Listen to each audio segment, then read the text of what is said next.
Hello, everyone. This is the 18th of July, 2021. I am Charles Stewart in Coleman, Texas. This is the conference of a group that is being organized under the title of the Supreme Court of Law for the United States of America. We are a constituent assembly. We carry the judicial power of the people. We do not carry a Roman Empire slave traders municipal franchise, as the members of the so-called Supreme Court of the United States do carry. They carry a franchise, allegedly from the people, that was decided in secret convention in 1787. Our delegation of authority does not come from that secret constitutional convention in 1787. We are the people, as an organic body politic, fully accountable to each of our constituencies. We are an assembly of the constituents. We are not municipal franchisees. We are a higher level court of law than is the so-called Supreme Court of the USA. And we look forward to debating that issue with U.S. DOJ or anybody else that claims to have better insight concerning real law than we do. Bring it on. We're looking for it. But until then, we'll just go ahead and proceed modestly and humbly here, not trying to make a whole lot of waves or draw a whole lot of attention other than what is absolutely necessary to secure justice in response to the cases before our court. And here under... Moment. Charles, you are distorting on your voice. If you hold it away from your mouth just a little bit more, it might sound better. Just thought I'd let you know you're distorting. Thank you, David. I turned off my speakerphone. Is that a little better, maybe? Yep. Okay, thank you. Yes, well, I won't repeat my last words, but I think we're off to a good start here. We let people know the nature of our assembly group here. Most people don't know the big difference between a constituent assembly and the Roman civil municipal franchisees of the U.S. Congress and the U.S. Supreme Court. They are inherently a lower level of tribunal, each and all of them. We are a higher level of a tribunal. We are a Supreme Court of Law. We are a constituent assembly. And we'll probably be talking about these kind of issues here as we move on. But as our agenda shows, I would like to follow our agenda and open in with a brief word of prayer and referencing that quote of Mr. Blackstone in the web link. We do defer to the supreme laws of nature and nature's God as referenced in the Declaration of Independence, and that laws of nature and nature's God can be referenced for only the secularists that don't like religious things. We welcome those kind of people, even if, just as long as you've got functionality of conscience. That's all we need to work with you, because that gets you to the spiritual plane if you've got a functional conscience. And we don't need to be quibbling about whether or not you're a professed Christian or not. But here under, we do like to open with the traditional Christian-style prayer, although a little bit liberalized here, as follows. Please join with me. True God, Yahweh Jehovah, we humbly ask your guidance and blessing that we may advance the cause of objective, rational truth, justice, and peace on this earth and in this nation. May we carry on as similarly as did our honorable ancestors. May we carry on with honorable traditions of humankind, especially from, as what we understand, the Christian Israelite tradition that is committed to local responsibly self-governing community organizing as described in the Torah laws of Exodus 18. May we humbly and respectfully follow those principles and move ahead with that same process as did your precious Son, Jesus Yeshua, 2,000 years ago. And in His precious name we humbly pray these things. Amen. All right. And juggling my screen if I might, here Charles, a little bit. we've just been joined. Greetings. Who's just joined us? The last 4 digits on your line are 7916. You could introduce yourself. Okay, what I'm going to do is just mute your line and unmute your line so that you know that I'm speaking to you directly.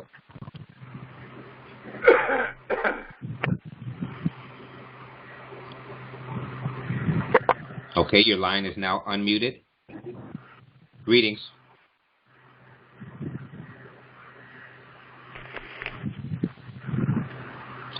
Okay, again, I am speaking to the person or people that have just logged on with the last 4 digits of 7916. The area code is 325. Greetings. Care to identify yourself? Yep, your line is now live. Go ahead. Gary Bergman. Okay, greetings, Gary. Glad you made it. Again, the person I'm speaking with, 7916. Your name? Okay, then Charles, if you have no objection, I'm going to go ahead and drop that person off the line until they'd like to rejoin us and identify themselves. That would be fine. Do you have any objection? No, I don't, Louis. Go ahead. Okay. So perhaps if they rejoin, they'll identify themselves. I yield.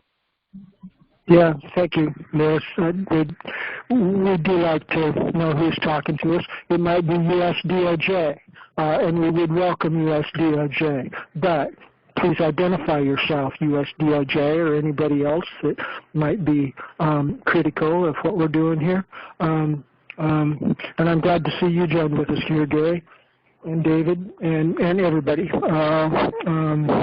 And we're off to a good start. And as Louis is bringing up beautifully there, agenda item 2, preliminary concerns, that I need to read off of my own screen here so I can scroll a little bit. Yes, this is our left-wing consensus building conference, and actually it's way more broad-based than that, but everybody please take note that if any heated arguments do erupt between left and right wing, our left-wing leadership will have the final word, and then we'll postpone further discussion until everything cools down. So that's the only reason we're really dividing the conferences between left and right wing here, is because occasionally we do have some really emotion-laden debates that just won't shut down unless we resolve it one way or the other and agree to disagree for a while like that. So moving on, I'd like to briefly introduce as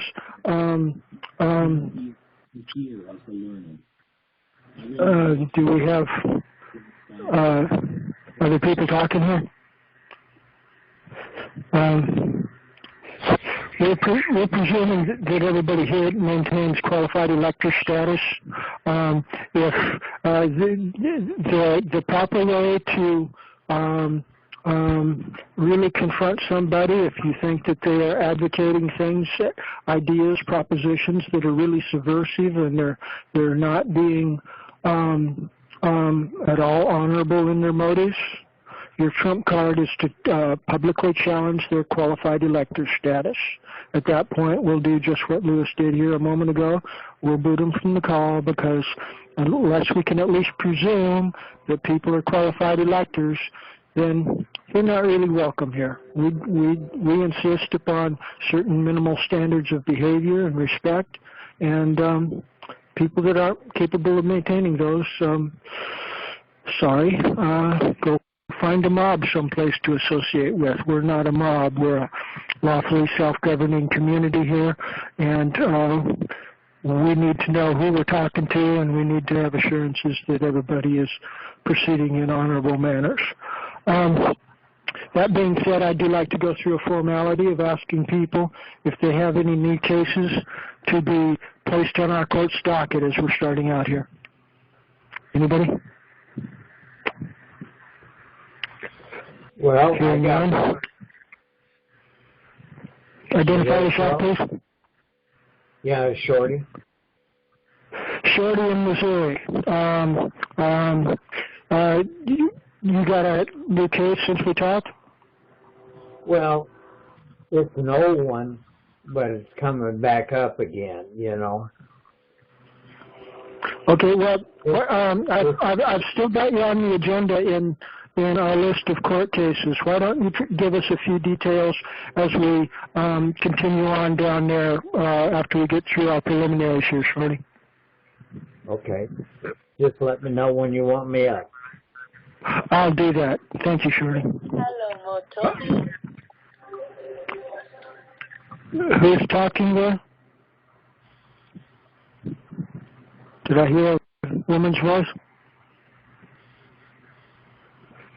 I don't hear anybody there. So no new cases or no new agenda items to be placed on next week's agenda. Correct me if I'm wrong on that. Anybody? Hearing none. Are there any new signatures to be placed on any of the oath of office forms or jury verdicts? Anybody have any new signatures? Hearing none. Any affirmations or denials of qualified elector status?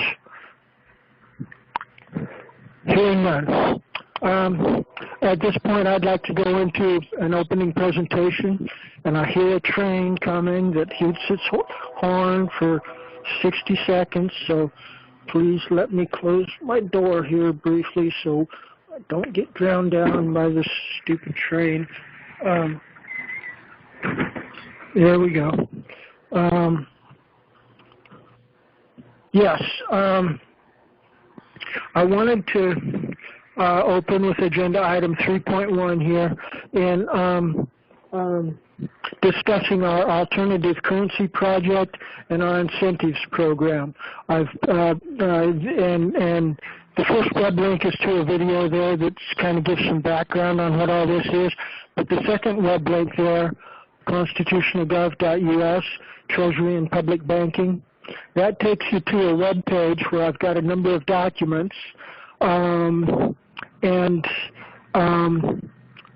I've got more that I've got mostly completed. I'm making good progress. I've got a listing of pretty much everybody in this conference is getting approximately the equivalent of $2,000 in community credits just for hanging with me and being supportive of this work, because that is contributing to the salvation of America.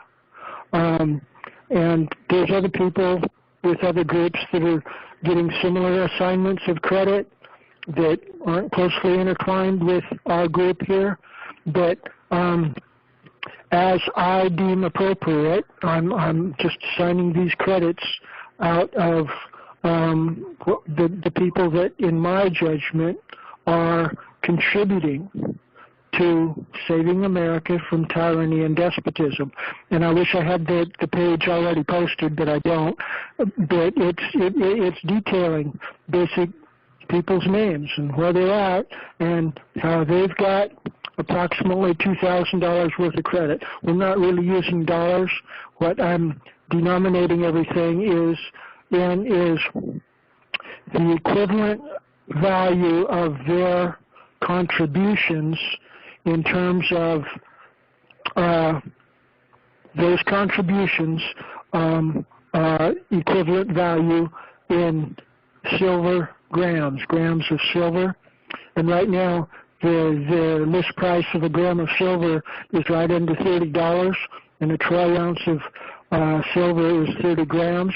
So that's about $1 a gram of silver on the international market. So 2,000 silver equivalency credits, I call them SEG, SGC credits. That's about $2,000. But we need to get away from that word dollar, I believe, because using that word causes von Nothaus and Liberty Dollar people to go to jail, and the IRS persecutes people for that. So it's an extra layer of insulation to get away from that word dollar and start using more natural, intrinsically valued mechanism for deciphering our credits, which is in terms of grams of the natural mineral silver. And I'm really feeling good about the progress that's coming through there. And as the next web link indicates in our agenda here too, we've got additional incentives. Well, what I just referenced is incentives by itself, because each of you can start spending. As soon as I get the web page up a little bit better, you can start spending. You can tell people, well, gee, I don't got any Federal Reserve dollars right now, but I got some constitutional government dollars. Would that be okay? And see, since each of you have them, you're more inclined to spend them. On top of that, the next web link down is the additional incentives documents, which actually adds extra to people's accounts as they document the good work they're doing.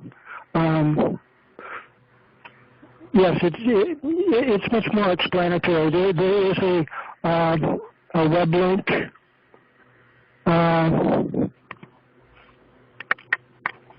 There is an introductory under the second web link there, Treasury and Public Banking.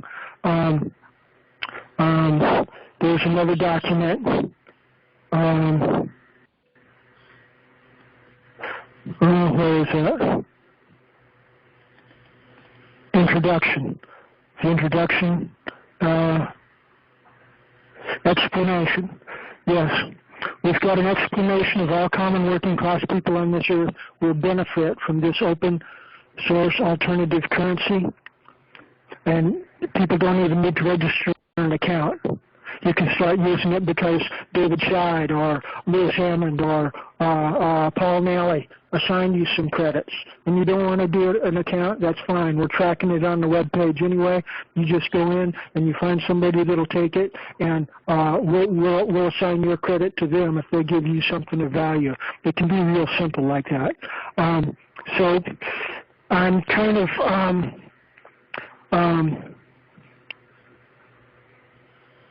that's a good enough summary on the economics side of what we're doing here. Where's my agenda? From there, I'd like to, and I want to keep this short, close to 15 minutes. The dual issues of constitutional convention, and scrolling down a little bit further underneath the web links to YouTube, organic real-time political election process, which would include frequent votes of confidence and immediate recall. See, the opening, section 3.2 here in our agenda. See, we're taking the word constitution and we're taking it to a deeper level, because in normal Roman Empire influence thought, the word constitution means the document that the high-level Masons put together in 1787 in secret session there in Philadelphia. That's not in harmony with English Anglo-American common law tradition of definition of Constitution.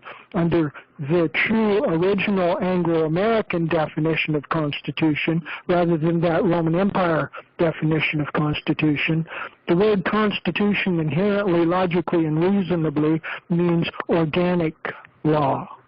That means the assembly of the people, like what we're hosting here. Okay, and if any of you think I'm a goofball, you can jump up and call for a vote of confidence in Charles Stewart and the leadership of this conference. I don't expect that to happen, but I would entertain it if any one of you wanted to insist on it. See, at that time, I'm only controlling the leadership of this conference because the rest of you seem to have some confidence in I'm doing at least an okay job, probably at least as good as anybody else could do, not necessarily better, but it's okay, and it's not worth raising a stink about how I'm doing things. So I've got, this is the consent of the governed, and it's in real time. It's not once every 4 years like the Masonic Roman Empire constitutional document says you can only vote on the president once every 4 years. No, a real constitutional convention has real-time election process, and that's where we're going as soon as this funding thing starts taking off, and a few other things come together. That's where we're going to be going. That's what we're going to be doing. And when people see how it works, when people see that they've got real immediate recall over their senators and their representatives at both the state and the local level, at least as long as those offices exist, Lewis correctly points out that senators are from the Roman Empire model of government. We don't really need those. So we can do things quick and efficient and organic rather than the adulterated provision Roman Empire version of government that is calling itself a constitution. And just one other point here briefly. There's all kinds of people going around talking about an Article 5 constitutional convention where we need all kinds of delegates from all kinds of legislatures of a whole bunch of the different states. I'm sorry. All of that was set in motion back in 1787 in the secret Masonic Roman Empire Convention that Alexander Hamilton, the centralized banking advocate, put together with the warmonger George Washington and slave traders. And we can do things better than that. We're not here to beat up on George Washington and Alexander Hamilton, but we are here to do something better that actually empowers the people, and that's what's coming back here as long as these conferences continue in existence. So that's kind of my introductory rant here on both the economics and the Constitutional Convention and real-time elections. Did y'all notice Biden is screaming about how we need more integrity in the elections and we got to protect the sacred election process? we can make way better changes than that. But I'll pause here real briefly for a few questions or comments before we jump on to Section 4 here. I yield. Is there questions or comments from anybody on any of this?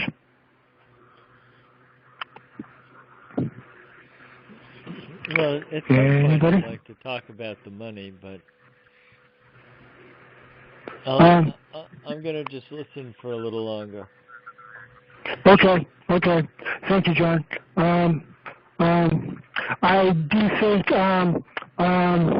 we can go on to Section 4 here, which is starting all these interesting series of cases that we've got before the court or are being considered by our court.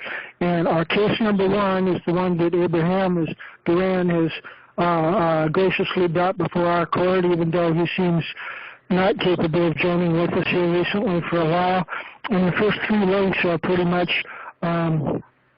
standard introductory material concerning the nature of Abraham's complaint and the model jury verdict that we've already got 5 or 6 jurors signed on to, and that invokes due process of law for putting a judgment in place that authorizes us to resist with force of arms any mandatory vaccinations or any things like that after at least we get 12 signatures.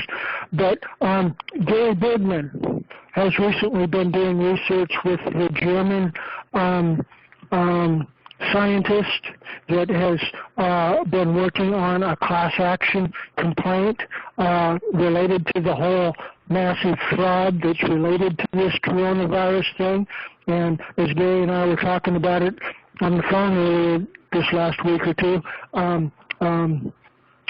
Gary said that he'd like to kind of do his normal brief introduction about some of his research about this issue, and I suggested we just put it all into one case because this type of research on what that German lawyer is doing is directly supportive of our coronavirus criminal complaint.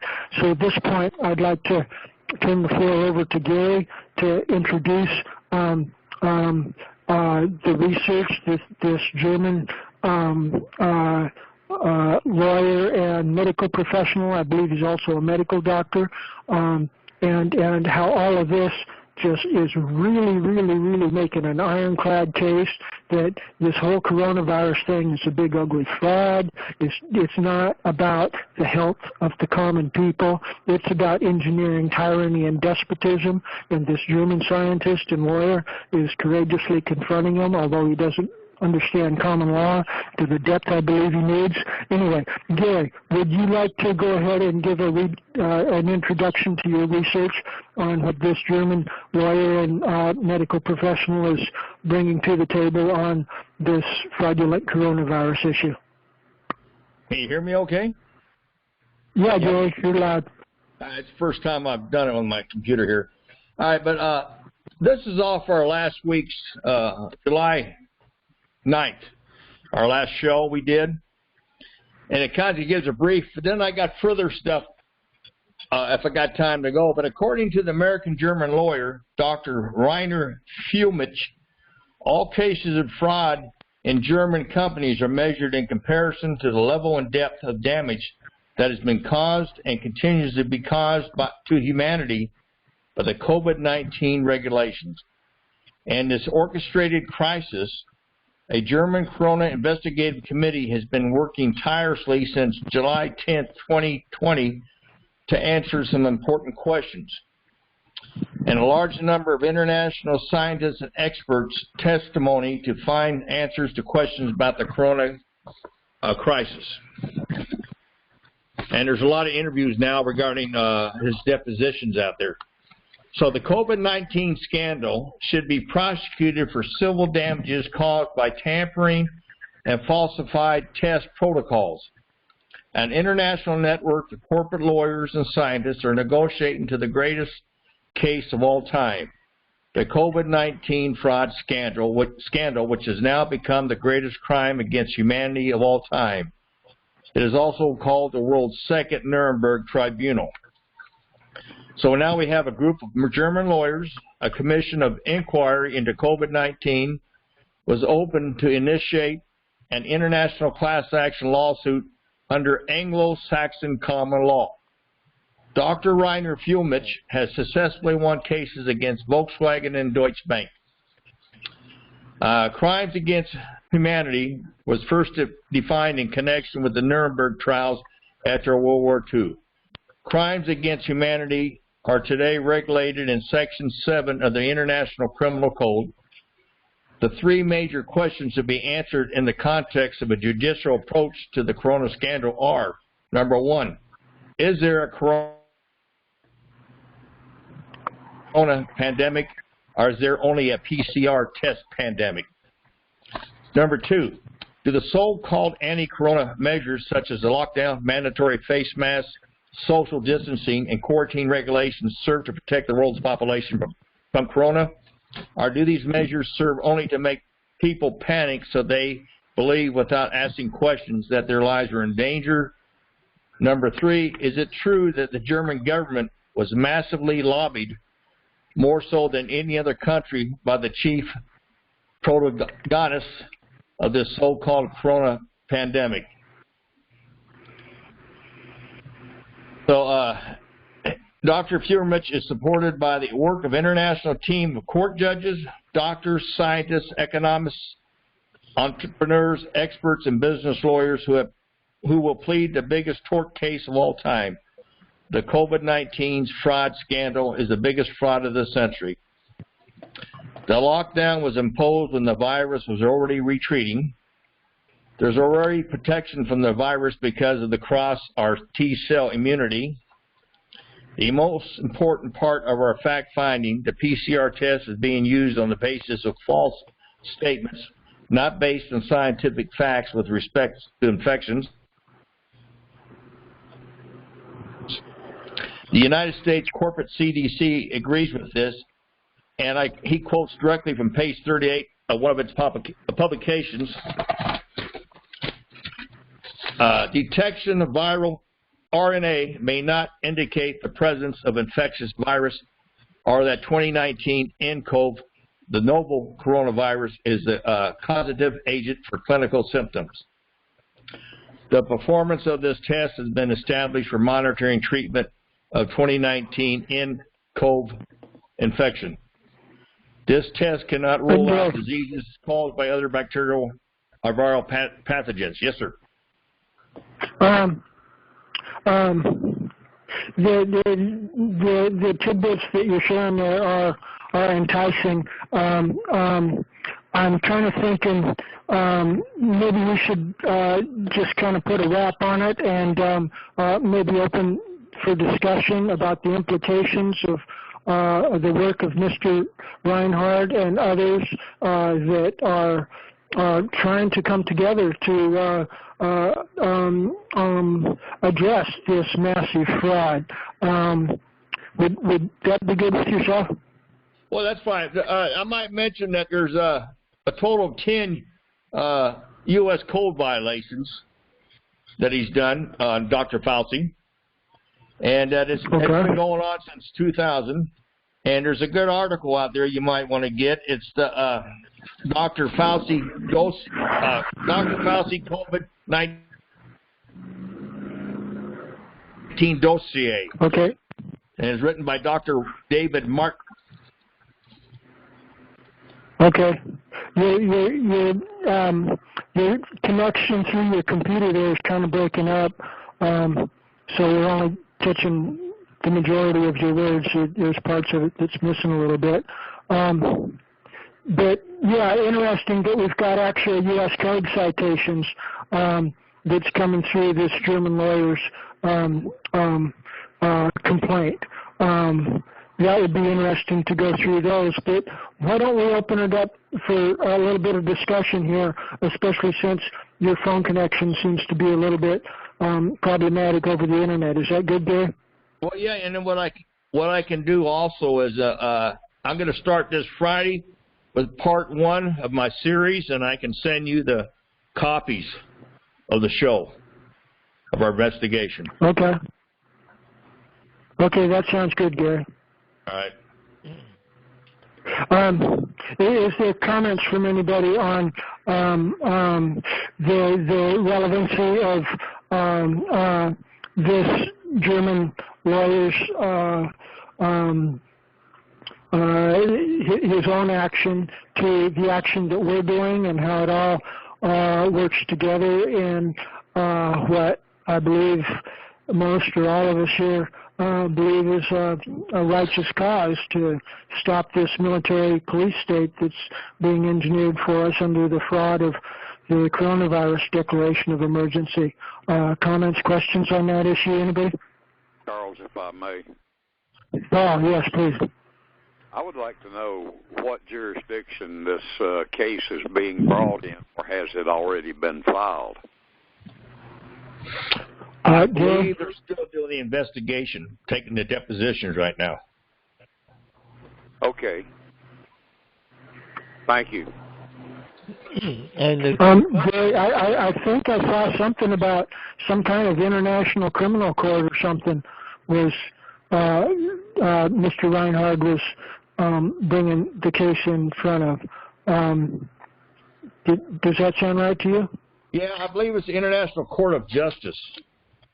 Right, at The Hague. But the difficulty that they're all in is that the experience that Trump had with the election fraud, you can demonstrate beyond a shadow of a doubt that there was election fraud, to the extent that the map would have looked like it did for Reagan's election, rather than Biden won.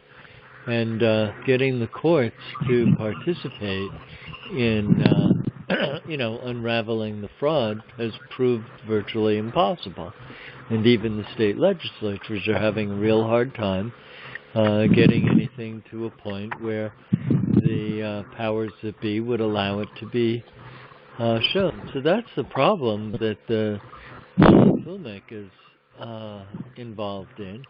And what he's trying to do, at least the way that I understand what he's trying to do, is to put together the investigation and the evidence to a point where it's just overwhelming. And then it's not possible for it to be ignored. But as with all the things that we're trying to do, it very much depends on being able to marshal the people to put the pressure on the existing situation to get I guess you'd have to say the media to pay some attention to it. And I just don't see that happening. If I might. Thank you, John. If I might, there have been turning points where things, information going back and forth on the internet, people talking about things that the corrupted media doesn't want to talk about. There comes a tipping point where their own reporters are asking management what to do about all of this news that everybody else is talking about, and finally management has to surrender and start talking about the issue because everybody else on the internet that's got anything intelligent to say anyway is talking about it. So I think that battle is more easily won than what a lot of people are conceptualizing. But thank you for your comments there, John. It's how is it that they ignore? Just to pursue that for a second. How is it then that they ignore the statistics on the CDC's website that the mainstream media is ignoring and distorting? And I think it's a silly idea to believe that their control is an absolute. Definitely. That's why our work is capable of producing revolutionary changes real soon and real quick if we just get the right combination going here. Yeah, well, you see, that's the part I don't doubt, but it isn't based on trying to get the attention of the media. It's based on creating what we want among the people who are at least awake enough to think about, what to do about these issues in their own communities. Right on.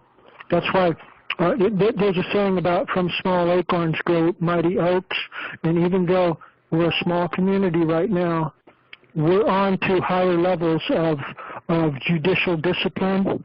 And what we're talking about, the gridlock, that was a word that I think you were skirting there a little bit, in the U.S. Supreme Court and the International Court of The Hague, I think, that FOMIC is going to.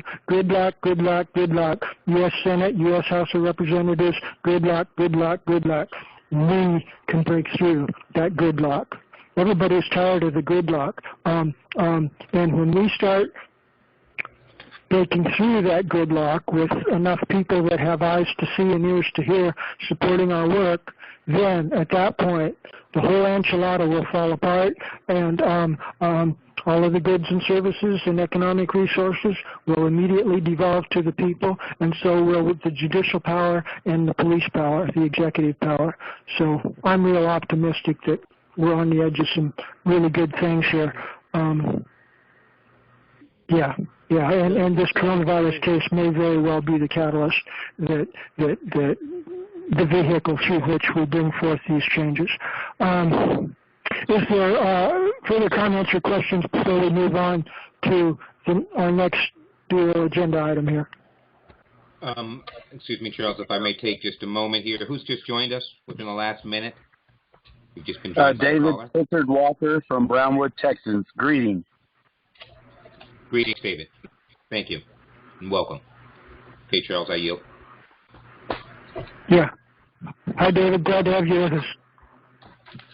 Yes, thank you.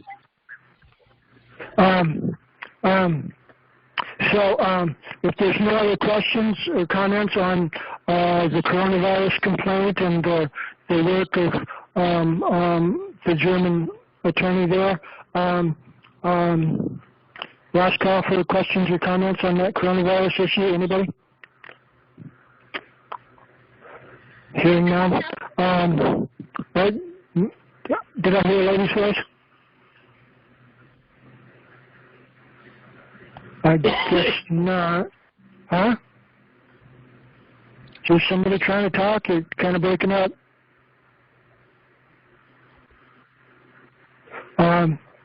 Okay, well, we're going to continue on. Our next item on our agenda is wrong window here. As I follow our agenda, there we go. No. Yes. Election fraud, conspiracy complaint, and obstruction of access to grand jury complaint. Joint plaintiffs Michael Zarzano and Paul Nally. Is Michael with us here? I don't know, but I know that Paul's with us here. Paul, would you like to give us an update on our election fraud and grand jury obstruction complaints here? Looks like Michael is here as well. Oh, great. Michael or Paul, either of you? Well, this is Paul, and I'll jump in right quick. Right. The update is sad news. We just received Michael, and Michael should be the one talking to this, but an order was issued by a federal district judge in Fort Myers, Florida last week or the week before. And in that order, that judge mentioned that 4 previous complaints,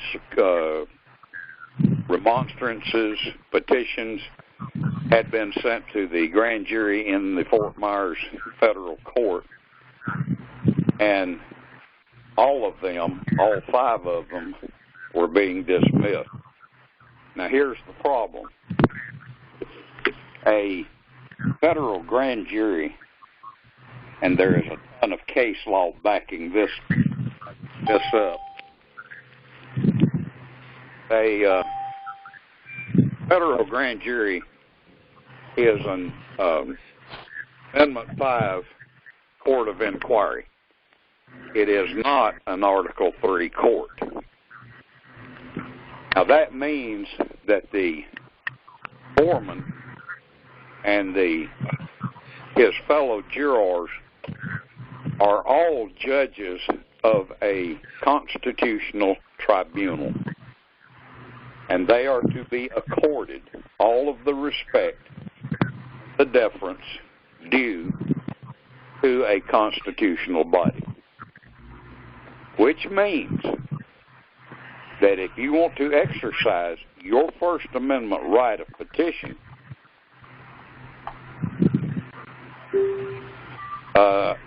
in addition to assembly and speech and hearing, then you address your petition or your remonstrance to the foreman of the grand jury, not to a judge of an Article III court. I do not know of any law, I do not know of any rule of court that authorizes any Article III judge to interdict a communication, which, by the way, has been, the Supreme Court of the United States has said that your communication with grand juror is a privileged and confidential matter. And I know of no law, no provision of the Constitution which authorizes an Article III judge to interdict a communication to a federal grand juror for any reason. Now, that is an exercise of jurisdiction which the judge is not authorized to have. And that places that judge in violation of his oath of office. It places him in violation of federal theft statutes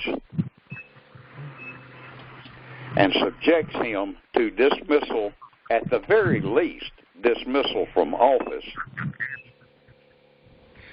for a failure of good behavior. And as far as I'm concerned, it entitles him to be indicted by the grand jury. But let me yield with that and let Mike take over.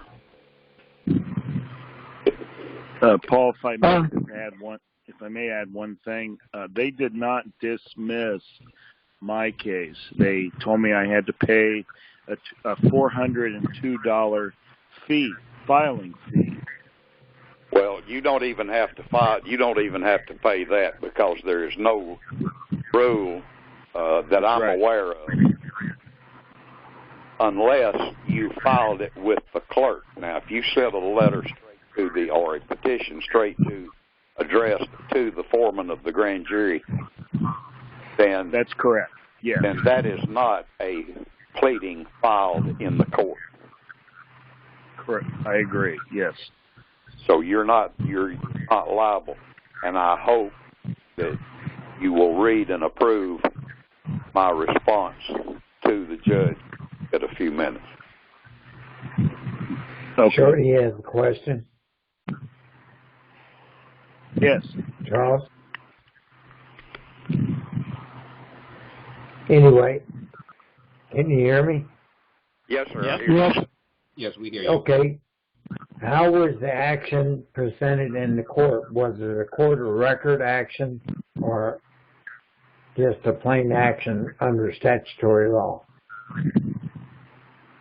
It was an Amendment 1 petition to the United States District Court grand jury, not to the district court. Okay. Well, I'll speak more about this later. Go ahead. You're breaking up, Shorty. I said I'll speak more about this later. Okay, thank you. I think one of the big dynamics with what Michael and Paul are doing here is that they're not really filing a case with the court. They're directly attempting to put their petition before the grand jury without formally making the first move of filing a case or complaint with the court. Am I correct there, Paul or Michael? Yeah, that's correct, Charles. You are not required. There is nothing in the Constitution, there is nothing in federal law, there's nothing in CFR that requires you as an individual citizen to seek the permission of any government agent to file a petition with a grand jury. You don't ask anybody's permission except the grand jury. is the process done by the paperwork? Yes, you mail it. You don't file it. This is not a petition that you walk into the clerk's office and lay before the clerk for filing. This is a document. It's called a petition or a remonstrance, and you lay it before the foreman. You put it in a mail, United States mail, and you mail it to the foreman. And if that envelope is opened by anybody other than the foreman, that is violation 18 U.S.C. 1702. So who is the foreman? Whoever the grand jury elected to be foreman. Oh, okay. I see what you're saying. So the grand jury has their own office and their own input. In other words, when you send it, you're sending it to them. Absolutely. Okay, and then so after they get it, they put it into the court and set a date to be heard, right? That is, procedurally, under the common law, they have to receive your remonstrance or your petition. They open it up. It's made known to the entire body. And then they make one decision. There's only one decision they have to make at that point. And that is, does this remonstrance or does this petition touch upon our present service? In other words, put it in modern day parlance, is this a petition for us to do something that we have jurisdiction to do? That's the only question they've got to ask. If the answer is yes, then at that point they can submit it to the grand jury clerk for filing in their records. Or they so is there a difference between the grand jury clerk and the regular clerk? Apparently there is, because it appears that grand jury clerks are actually employees of the U.S. Department of Justice, not the federal court. Okay, I'm just trying to wrap my head around it, you know. The problem is United States attorneys, the U.S. Department of Justice has pretty much taken control, oversight and control, a gatekeeper, so to speak, of the federal grand juries, and they have no authority in law to do that. None whatsoever. As a matter of fact, there are two United States Code sections which should give them all the notice they need that they do not have control. One is 28 U.S.C. 1861, which guarantees every citizen the right to a grand jury. I mean, it says you have a right to the grand jury. Then you have 18 U.S.C. I'm trying to wrap this around here in my head here, that if I go into filing things, which is the best way to file them? You don't. I normally go in under a court of record action under common law procedure. Virtually everything to do with a grand jury in the federal jurisdiction and in the state of Georgia, and apparently it looks this way in Florida, is dealt with in the common law. If you want to know what practice and procedure is for a grand jury, go to the common law of the early United States and Great Britain.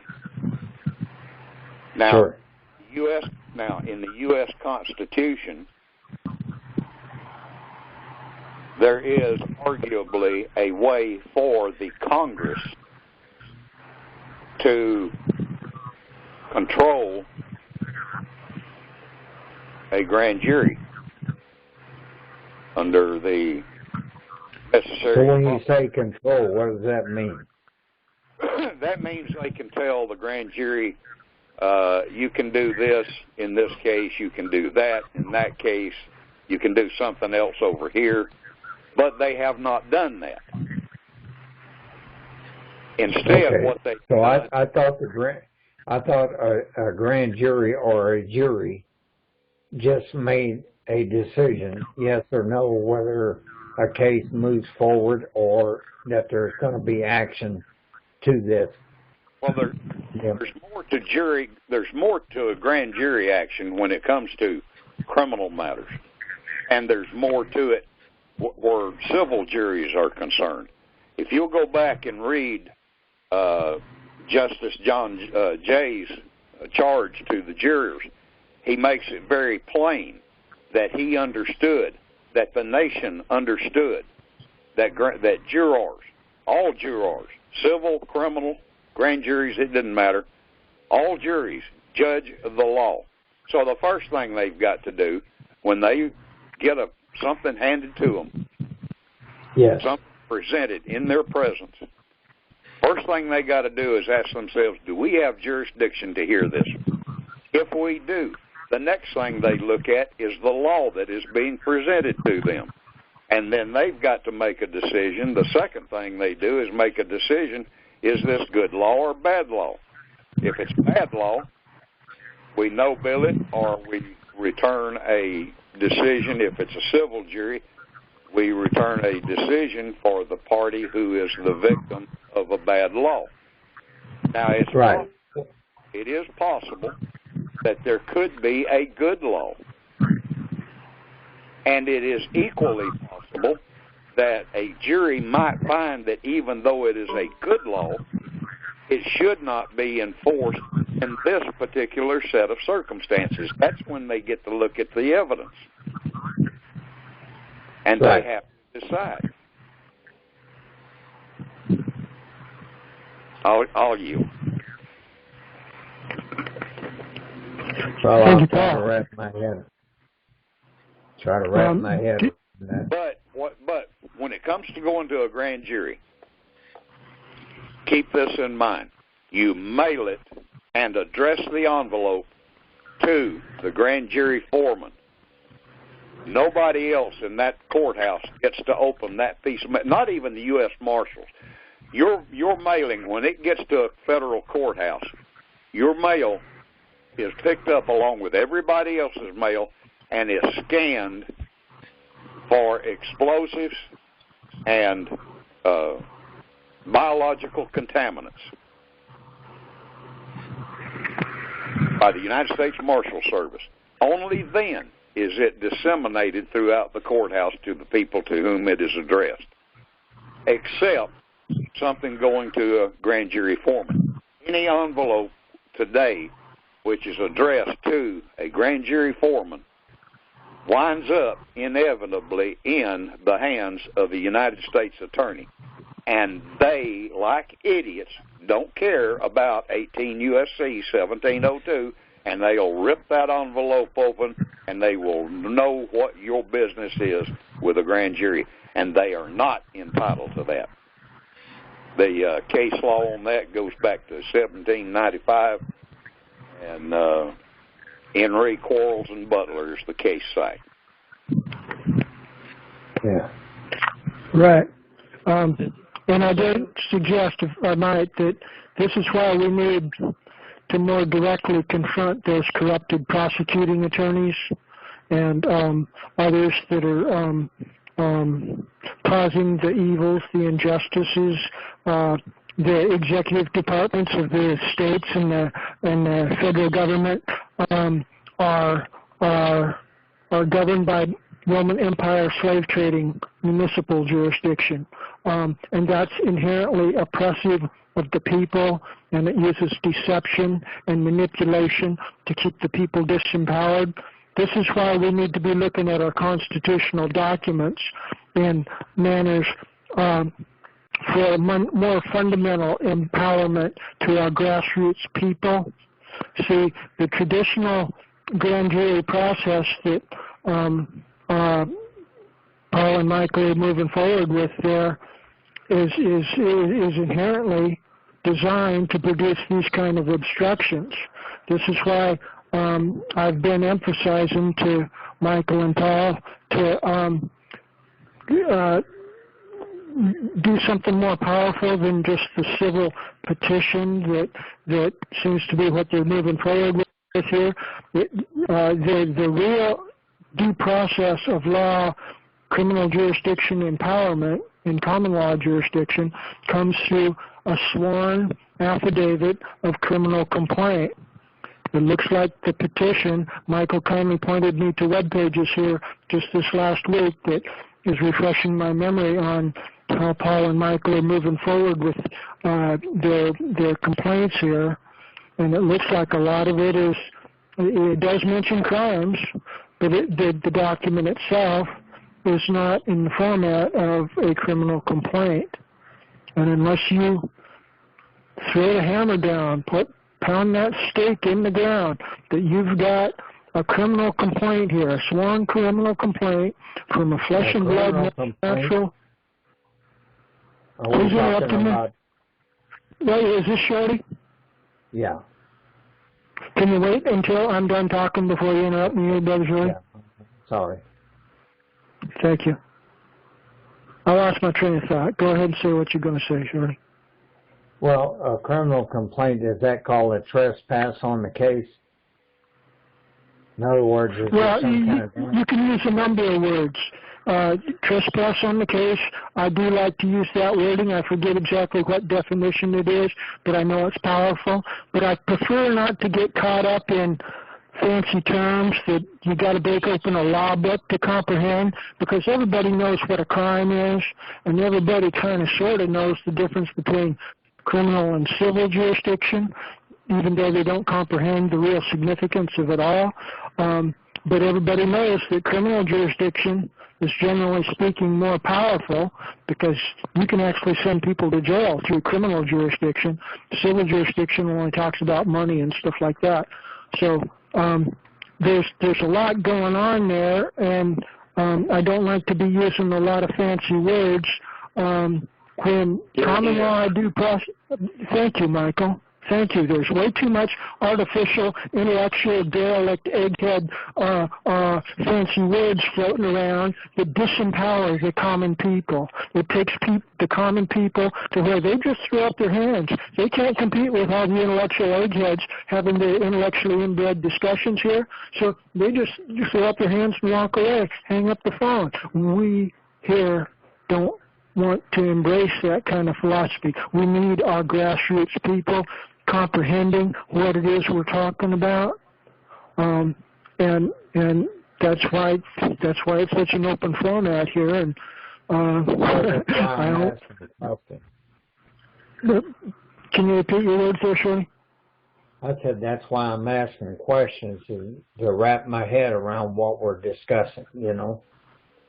All right. If I may. Well, Michael, please.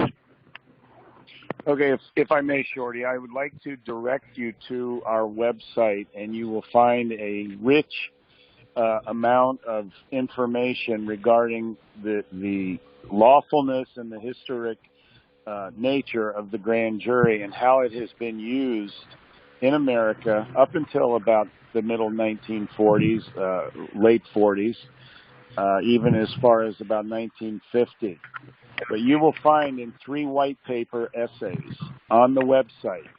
The website address it's very simple, 2 words, countycongress.com. And you go there and you click on grand jury essays. You will find 3 white paper essays ranging in 160 pages to about 30 pages. There are 3 different essays. And those are done by scholarly men and women that are the leaders in America to restore the grand jury institution. And if I may now switch back to you, Charles, you had you lost your train of thought, and I can remind you what your train of thought was. You were inferring that there was no criminal evidence to our allegation in the grand jury petition. And for the most part, that is right. I believe there were some sealed documents in the Georgia original grand jury petition that were sealed and not made known to the public. Maybe Paul could elaborate on that. But the fact is, a grand jury, and this is well established in historic precedent, a grand jury doesn't have to have evidence of a crime. It merely needs a suspicion of a crime to investigate and convene a grand jury. So I just wanted to remind you what your train of thought was, and I'll yield back to you, Charles. Thank you. Thank you. Thank you, Michael. I'd like to point out that I think your words are true with regard to the start of the grand jury process, but as they proceed, what they're looking for is probable cause to form the belief that a crime has been committed, and if there's not enough evidence in the initial charging document, the initial petition, to form that probable cause to form the belief that a crime has been committed, then they're obligated to dismiss the complaint. No, that's not accurate. They do not need evidence to convene and proceed with a grand jury. I can show you many cases in history where that has occurred, and they have even been advised to other grand juries that they don't need a probable cause to convene a grand jury. They've even been advised by grand jury associations to simply investigate the conduct in government offices to prevent crimes from happening and to take audits of government activity just for the mere purpose of oversight.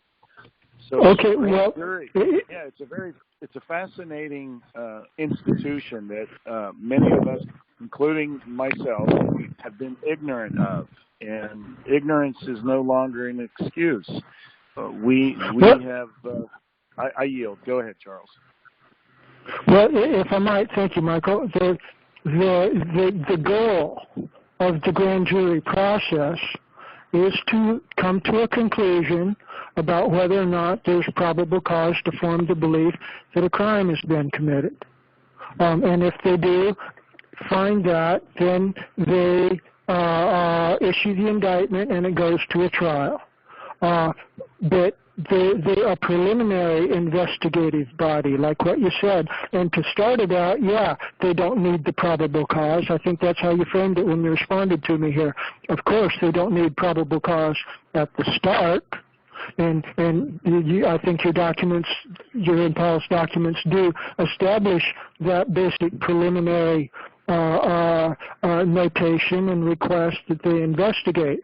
But after they investigate, hopefully, if we could get that far, if they come to the point where they said one way or the other, there is or there is not probable cause to form the belief that a crime has been committed here, then that's their end goal. They're not a trial jury. They're just the preliminary step of the grand jury process, and their end goal is to Yeah, of course. They're not a trial jury. That's elementary. That's understood. That needs not to be said. We get that. But it has been shown in history and function of the grand jury institution, it has been used also as an advisory body. It does not have to always have criminal findings or of guilt or indictment.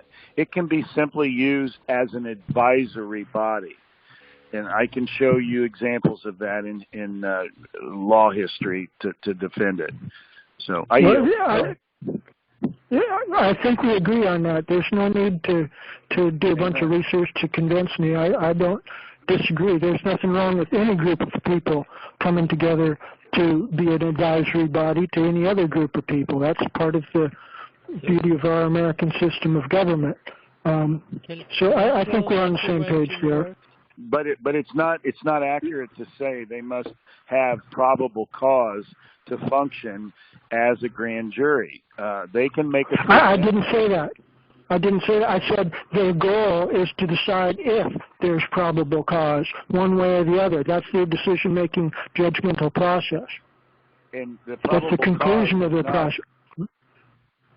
Yeah, Pardon me? and the probable cause is not always about criminal behavior.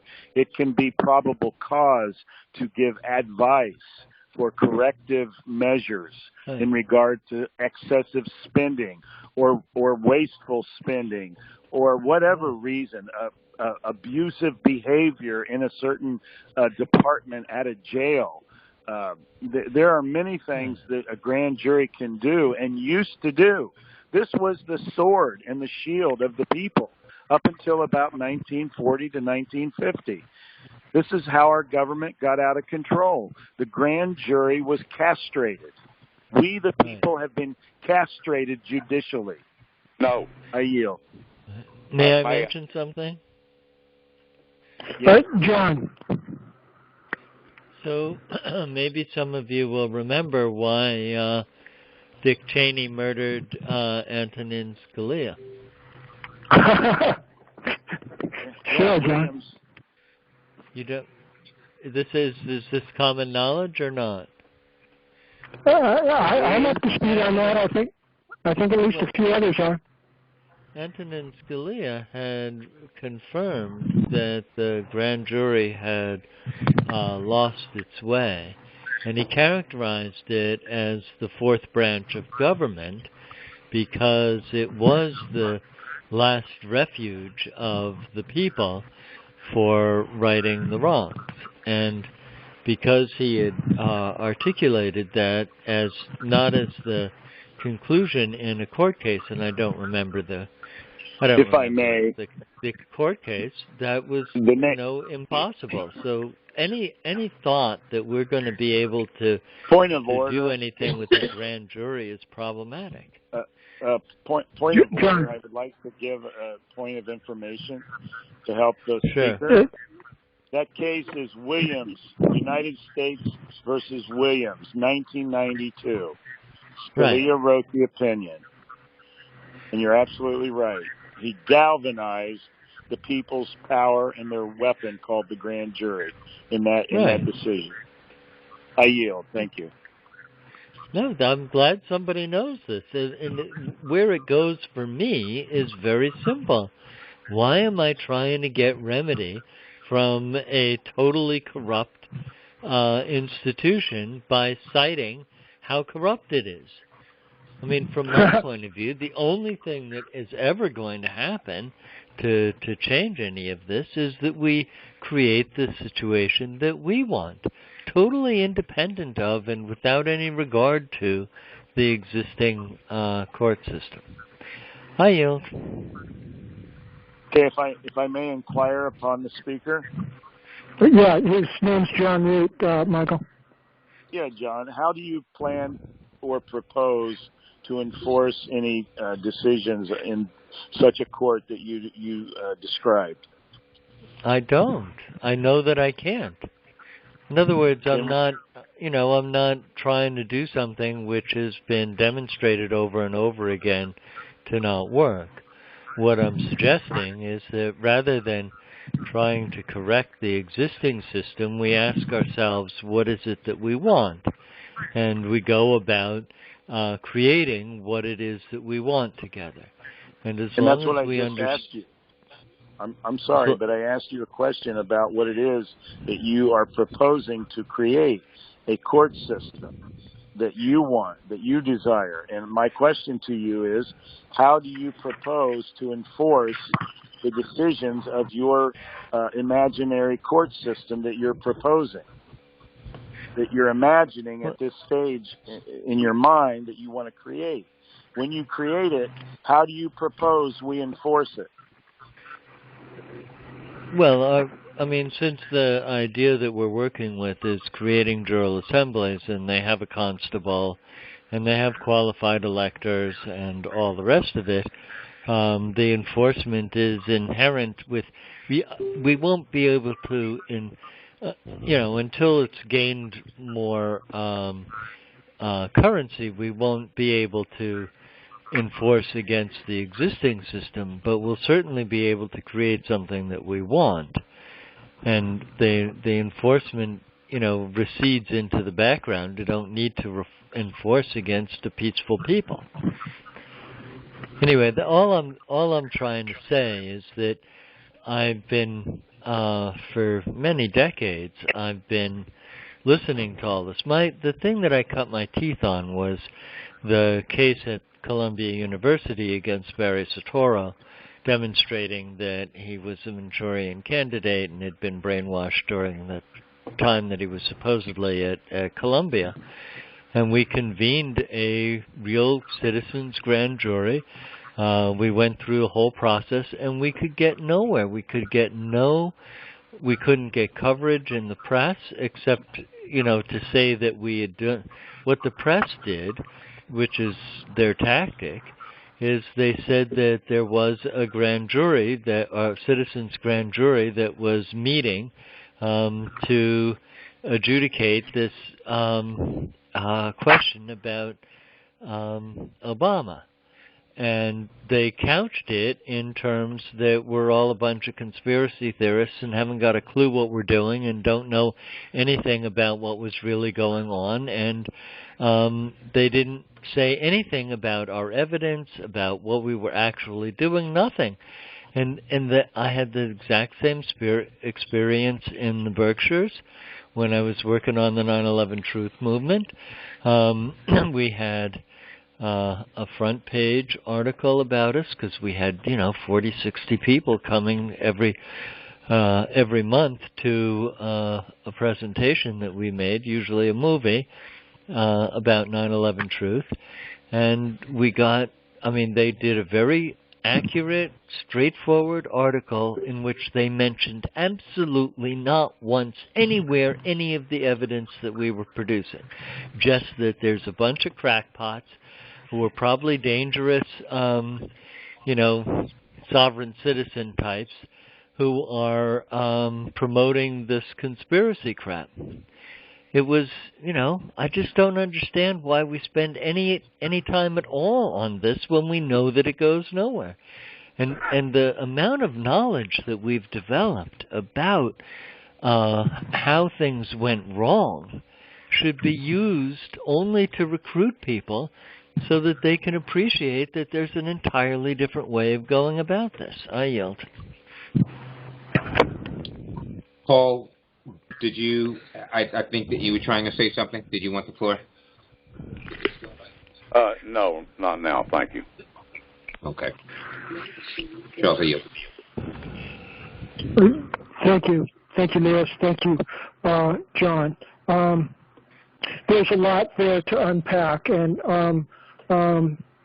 I'm a little bit more strongly inclined in John's direction than Michael's. Michael's raised the issue before about we don't have enforcement, and I think that's going to be an easier nut to crack than what Michael is apprehending. Especially when we get our alternative currency program going and we can pay people to enforce justice by due process of law in our local communities. And see, they don't have to have a preconceived notion or agenda that'll spark a SWAT team from the local sheriff's department or anything in advance. They can just say that they're coming to the courthouse to make sure that justice and peace is maintained in and surrounding the courthouse. And we'll decide that by and through the discussion happening at the courthouse.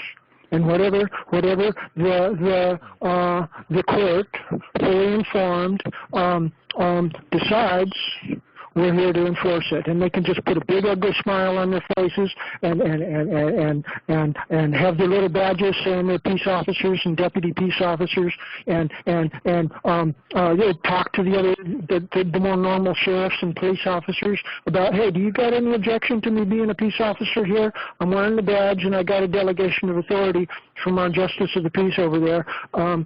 You got no objection to my assisting in keeping the peace and promoting justice, enforcing justice in the courtroom here, do you? Do you?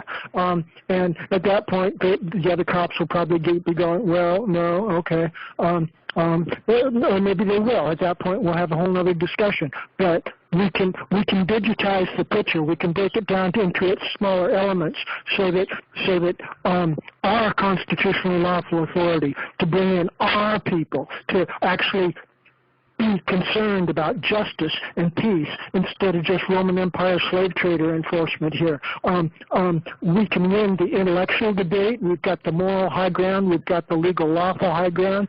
And this is, after we go over the hump, it'll be downhill. Once we firmly grasp the moral and intellectual high ground in this debate about constitutionally lawful law enforcement, then we're in control and they're no longer in control. And I believe a lot of the concerns that Michael and a lot of other good men are expressing will automatically vaporize, and good, honorable people will be in control of properly configured common law local government.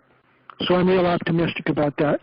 We probably ought to wind up this issue soon. Is there any further comments on this before we move on? The election fraud and obstruction of the grand juries. We haven't touched much on election fraud there. I think John Root mentioned a little bit of it, but either of those points, is there any further discussion? May I? This is Dave from California. Okay, Dave, just wait a moment, please, Dave. Who is the other person that was at the same time kind of asking for the floor? This is Paul, but let Dave go ahead, please.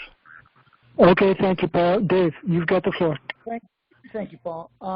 Yeah, actually, regarding the last subject, it was asked, how do you enforce it? And I was under the impression that the sheriff is the one to enforce it. Now, the sheriff's elected by the people. So if the people want a constitutional sheriff, he'll be able to enforce it. Right now, we have some sheriffs that are not constitutional. And what we're doing, at least in California here, especially in Ventura County, is we're holding the sheriff accountable.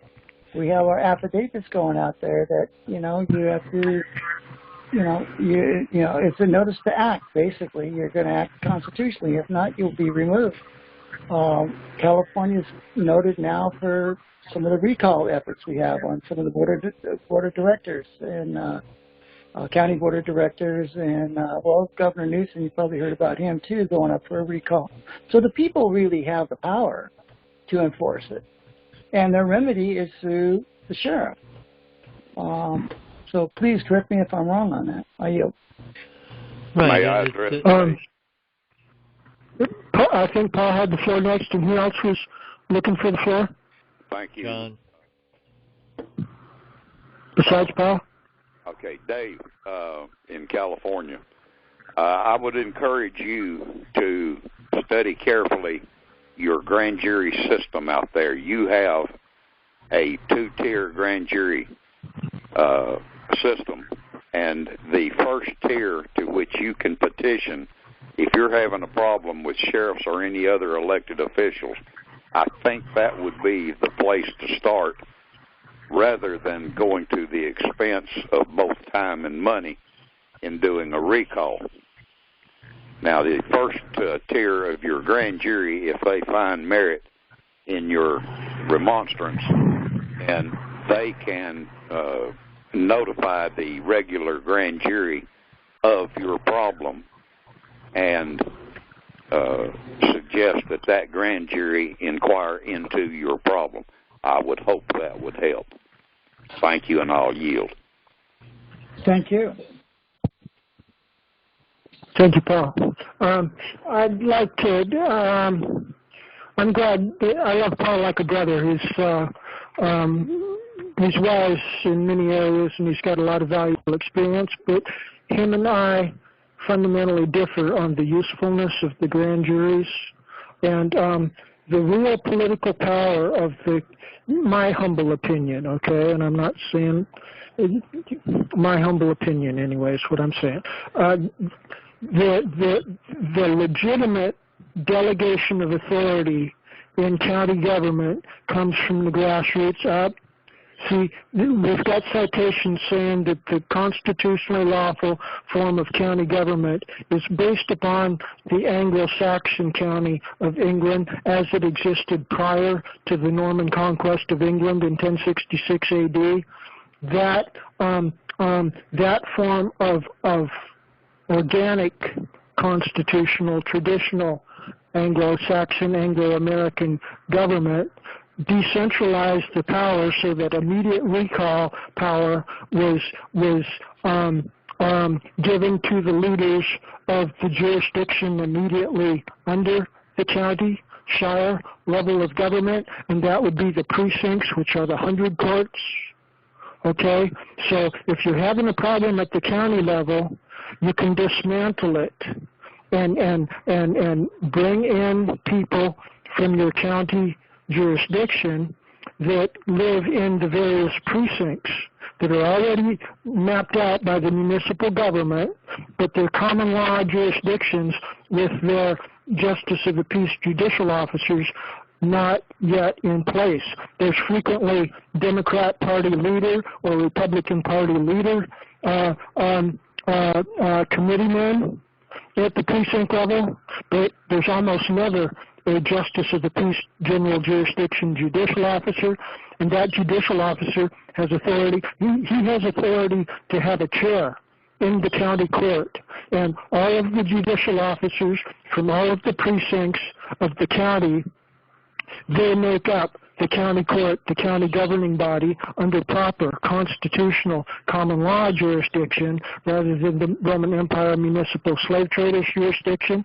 So, Dave, I would be focusing on your precincts, figure out how many precincts you've got in your county there, and look at some of the documents that I've constructed under constitutionalgov.us webpage, and that'll show you how real organic community empowerment is working is capable of being worked in the counties, and you can reduce the county prosecuting attorney and the county council.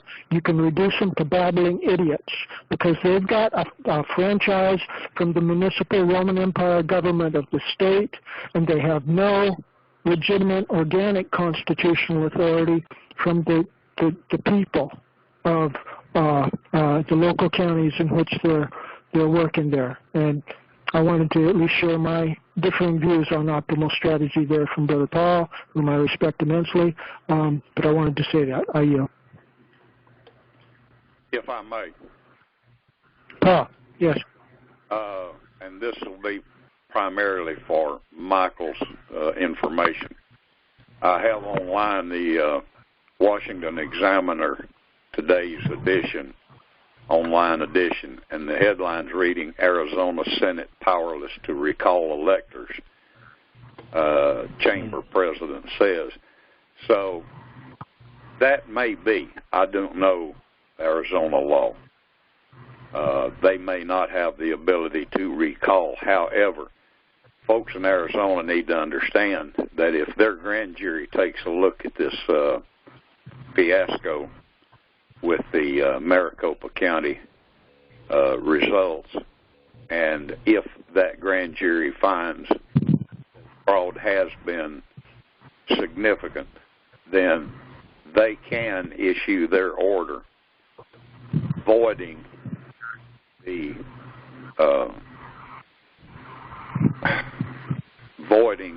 electors' reported results to the United States Congress, and that would they wouldn't have to recall the electors. The grand jury can just simply say, look, what they reported to the Congress is void and of legal force and effect, and that the Congress then would have to remove whatever Arizona votes were reported by their electors. And I'll yield. Thank you, Paul.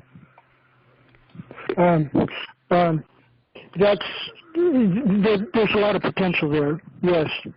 I like the way you're thinking there, Brother Paul. But we do have a few other items on our agenda, and we're already burning through 3/4 or more of our business meeting. I'm inclined to presume Lewis will probably have to leave us again at the 2-hour mark when we try to conclude our business meeting. So I'd like to get at least a few other items in our agenda here covered or at least touched upon. Is there any other discussion briefly before we move on concerning the election fraud and the grand jury's issues? Hearing none. Our next agenda item in our series of court cases is from David Scheid of Michigan. And I know David has completed some paperwork recently here, and he's been kind of catching his breath from the heavy workload he's been carrying there. But David, would you like to give us a quick summary of where your case is at this point in time? Well, I'll start by just giving a little correction there. I am not of Michigan. I am a refugee from Michigan. And have been since being evicted in February and becoming a criminal crime victim.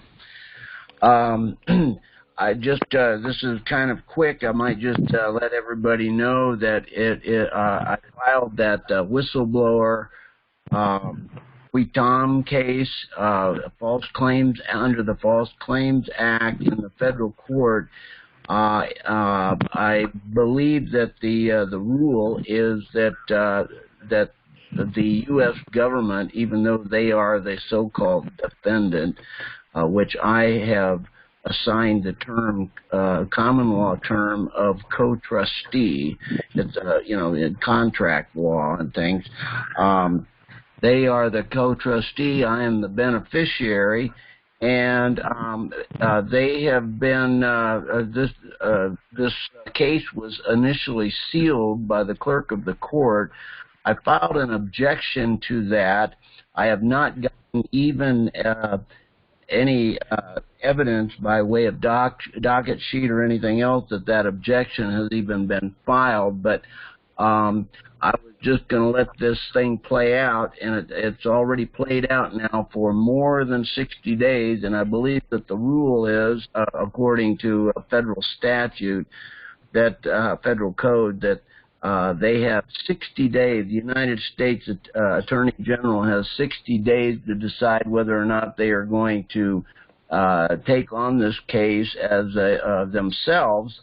And if not, it's supposed to revert to me to be able to just move forward on this. And so far, I have not gotten any word from anybody on any of that stuff, but we have exceeded that 60 days. And just last week, I went ahead and added 17 more people, as I had 30 does listed in this case, and I named 17 of them, pretty much all in Oakland County. I had already named many in Wayne County in filing, and now I've added about 17 more in Oakland County. Although I could name many more, but I just it took me about 3 weeks to deal with all that. So I got that in. I got proof. Was just delivered last Friday, and I'm just going to see what they do with that. But I would have thought that I've got enough motion for having these things served by the U.S. Marshal and everything else. But I'm not surprised that nobody has responded in 60 days, but I think it might be time pretty soon for me to file a default and turn it over to our common law grand jury. I've been sending out everything. Everybody should have copies, or at least through Charles, you've got copies of everything, and it's all self-explanatory, and as a disabled person, I'm not going to, I've had conversations with Charles, I'm not going to be supplying big summaries and stuff. This has been going on for a long time. It's impossible to do a summary. The summary is we've got criminals running the entire system of Michigan. The courts brought it to the courts. I brought it to the executive branch. They're both scratching each other. Truly, thanks to the State Bar of Michigan being in all three branches of government, you've got three men in a tub. They're all three scrubbing each other's backs, and the tub is supposed to be, on behalf of the people, the sovereign people of Michigan and the United States. And this whole government is set up for them.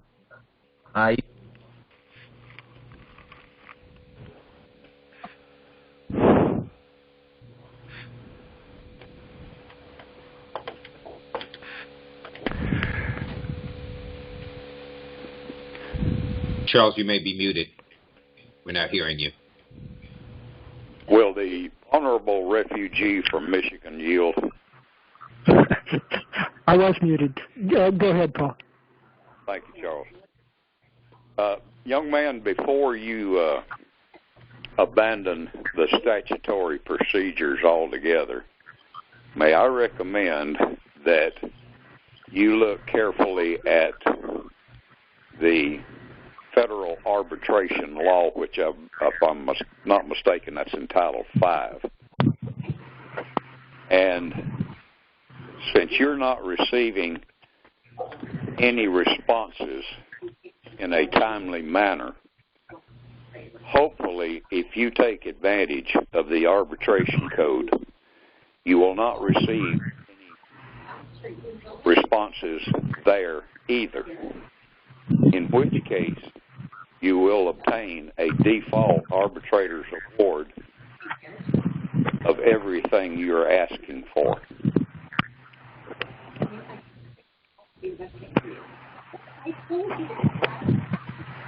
And I'll yield. I believe that there is an arbitration group that has been around for a while. They filed something. I forgot what the name of it was. It's been a couple of years that they've been kind of, they got their arbitrators ruling. They've taken it to the court or something, and they aren't getting anywhere either. I forgot what the name of the group is, but they were soliciting for nationally for people to join them, and there was many people that did. And I just got word not long ago that they were basically as frustrated as we are at the individual level. I yield.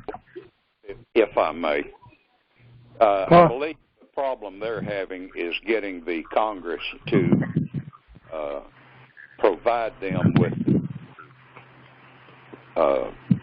the information remuneration remedy that they have sought through private legislation.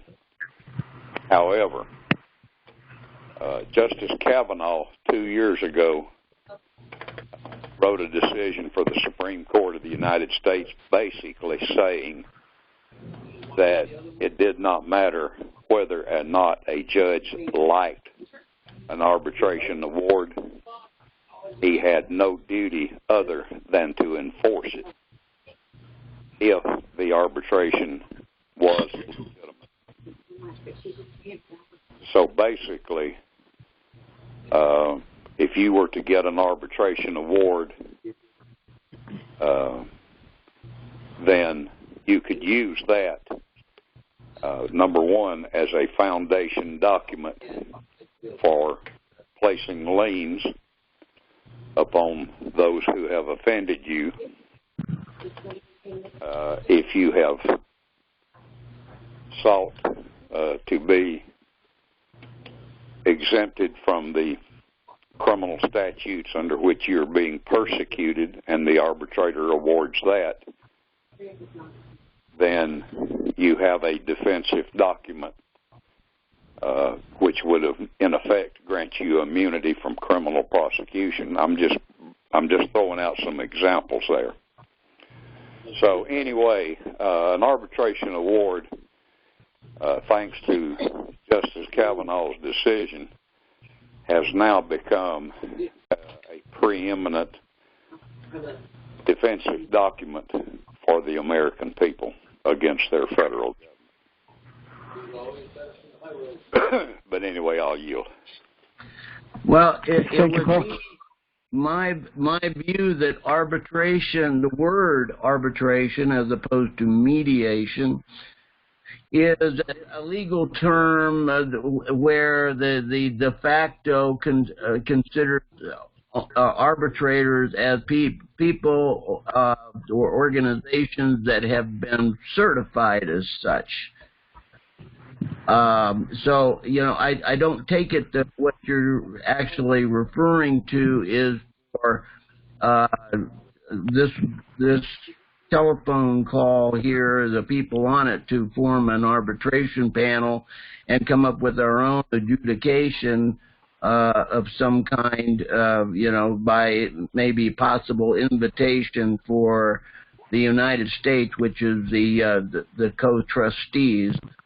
They're the first one named is the United States. That if the United States is not responding now, they probably won't respond to any kind of a panel that we might set up, which, you know, would again be a default, but they might not even consider, you know, the authenticity because of the legal terminology of the word arbitrator. They might not even consider anything legitimate about what we're doing, but they wouldn't anyway. You know. If I may, sir, I am not speaking about us on this phone call forming an arbitration body. That is not what I'm saying.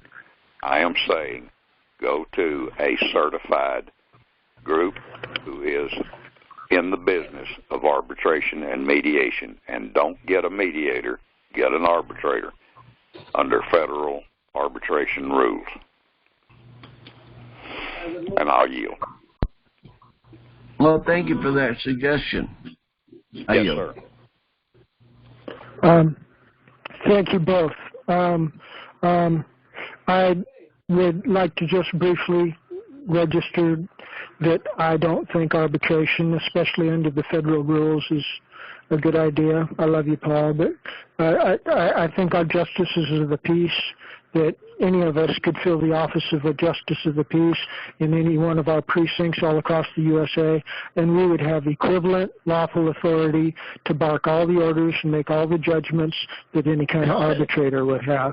But we are getting close to the end of our business meeting here, and I do want to cut out at least some degree of respectable time for Lewis in the next issue to at least bring us up to speed on his concern about institutionalized racism and how the Dred Scott versus Sanford case back prior to the Civil Municipal War is apparently still influencing modern-day judicial process to lend color of legitimacy to the very institutionalized racism that Lewis is generally complaining about. Lewis, could you bring us up to speed on your current research, and if you've had time yet to actually do any kind of a serious presentation on what the Dred Scott versus Stanford case is all about? Are you? Thank you for that summary, Charles, and thank you for the floor. Unfortunately, due to scheduling, I have not had an opportunity to kind of summarize research, yes, but something that it's actually in the form of a presentation for this group, not as of yet. My schedule has, recently kind of stabilized, I should say. So I do hope to have something in a presentational form by the next time that we convene here in August. Okay. Thank you, Lewis. Is there anybody that would like to discuss any further this issue of institutionalized racism while were on this case? Hearing none.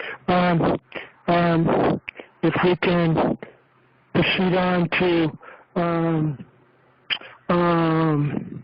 our next case, Chris Cave of Nevada. Is Chris with us here? I didn't see him on our list of conference attendees. Is Chris here? I did not see him on the board either. I don't see him either. We've got a number of cases that are of interest, 4.6, 4.7, 4.8, 4.8, yeah. Does anybody have any commentary on, I'm going to kind of jump, the Joe Gilberti case should be, we could go by them individually here, I think, just briefly. The Stephen Dawson Jr. case, he's talking about this guy is under house arrest for confronting the big money oil companies, and the corrupted judiciary has come down on him hard, and that would be a primary case for if we could get a jury together to declare him innocent and not guilty of the contempt of court charge that he's under. That would be a feather in our cap. But I'm going to briefly just jump through a few of them here. Joe Gilberti is doing some really powerful work with real profound sources of water that's absolutely pure, and he's confronting environmental people that are violating the best interests of the people to get good, clean water, and he's talking about a broad base of issues, including massive corruptions in the courts. He's been on our conference here once before, and at the invitation of Michael, and so his case is noteworthy also. Briefly moving on here, the USS Liberty case, that goes to the essence of the legitimacy of the so-called nation of Israel, that is not real Israel, it's not real Jews, like Revelation 2:9 and Revelation 3:9. They are not real Jews. Christianity is the real Jews. The authority of the Jewish people, the Israelite people, transferred to Christians with the appearance of Jesus Christ, and the sock puppets of the Roman Empire model of government that continue in existence to this day and that are pretending to be evil, to be the legitimate government of Israel. They murdered and killed Americans in that USS Liberty ship attack that they did back in 47 or so. And so we've got cases that can produce a profound change, a paradigm shift in the very ugly situation where that corrupted de facto nation of Israel is tapped into the economic lifeblood juggler of our economic body politic. We're given all kinds of big money and military support to that corrupted de facto Roman Empire modeled nation of Israel, and that should be stopped. And this USS Liberty case could be a vehicle for doing that. And I should pause after those three before we touch on Shorty's issues here. Any comments or questions on the three cases that I just referenced here? My only comment, this is David, my only comment is that, Charles, I just would suggest that you listen to the audio on this, because you have been overmodulated this entire, at least the way I'm reading it and hearing it, it sounds like you got your hand over your mouth and you're talking into something that is, you know, it's really hard to understand, and it's overmodulated, and maybe you could work before next week, I feel. Yeah, hear. Thank you, David. Thank you, Michael. Again, I'll turn my speakerphone off. take it that's probably better? Yes, that's much better. Okay, thank you. When I'm just listening, I got a bad habit of turning the speakerphone back on. Yes, thank you. And so, flipping back to my agenda, Shorty from Missouri. Shorty, would you like to give a brief introduction of the type of people that you're working with and what your skill set is and the cases that you're working with here, Shorty? Yeah, well, I'm in family court. Basically, it's a kidnapping charge, against the state actors. And so I have a couple questions. There was a durable power of attorney delegating authority that was signed and notarized, and the child was given to someone else, but the state is not going to acknowledge that, and they just went in there and took the kids down a long cold steel barrel of a gun. They got their deputies and all that and their badges, and it looks official kidnapping, is what it is. So my question is, if a durable power of attorney is presented, how well is that in a case like this? Where the parents cannot right now have everything, all their ducks in a row to support the child, but the state wants to take the child. Any input?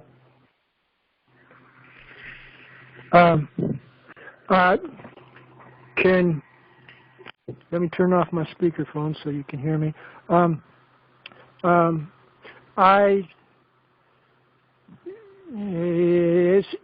The durable power of attorney does sound like a good tool to try to delegate authority to you to be involved in the case, but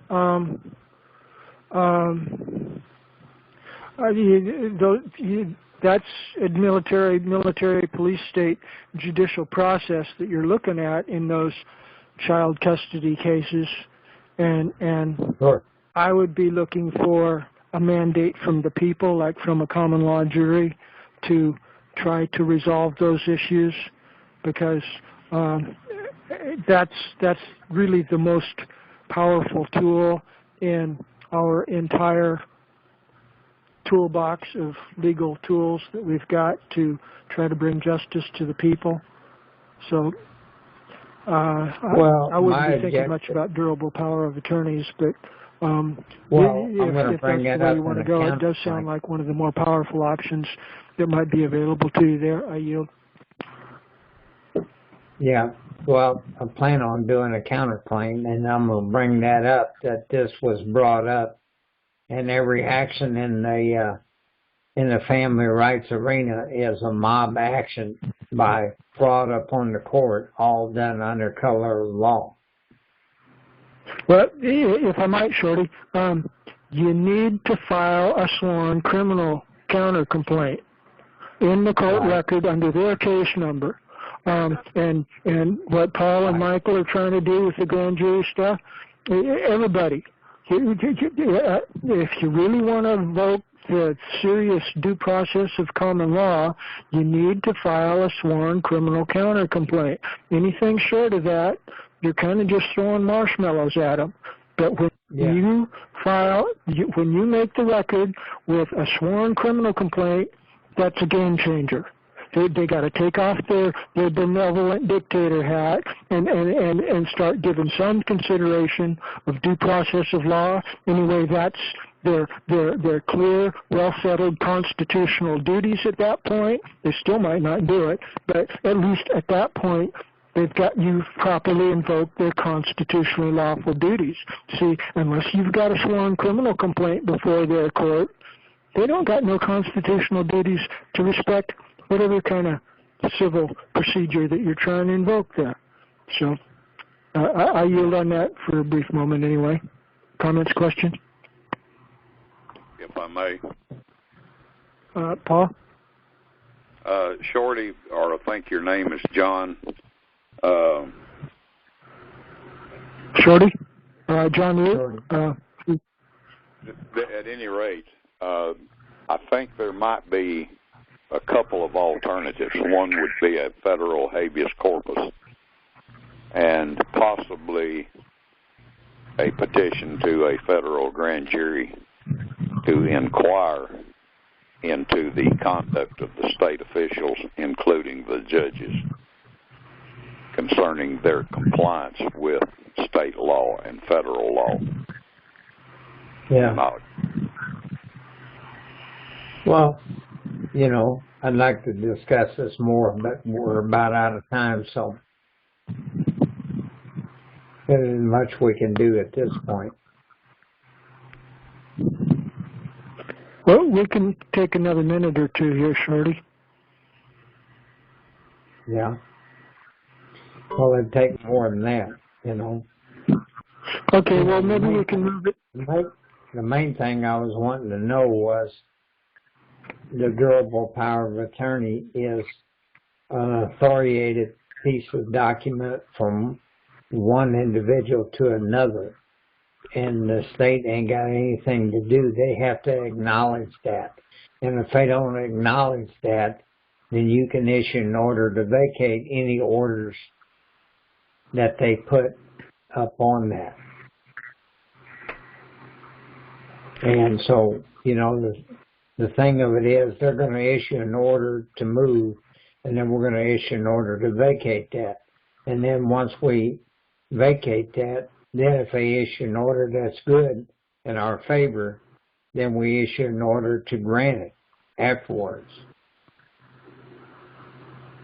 So everything I do, I go into court, I issue orders. I don't ask this, that, or the other. You know, file a counterclaim, trespass on the case, and then bring all the parameters into the case and how they operate it. It's called articles of fraud. And so the articles of fraud are thrown into the equation, and you can do it separate or you can do it joint, either way.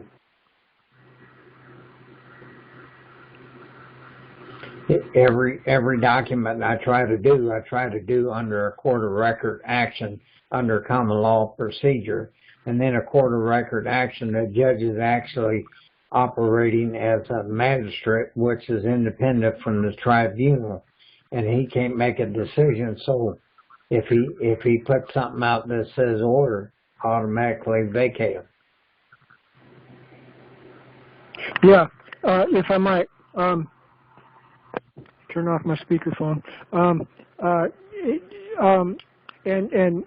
the strategy that you've gleaned there, that you've adopted over a number of years, Shorty, is based upon the research of Bill Thornton.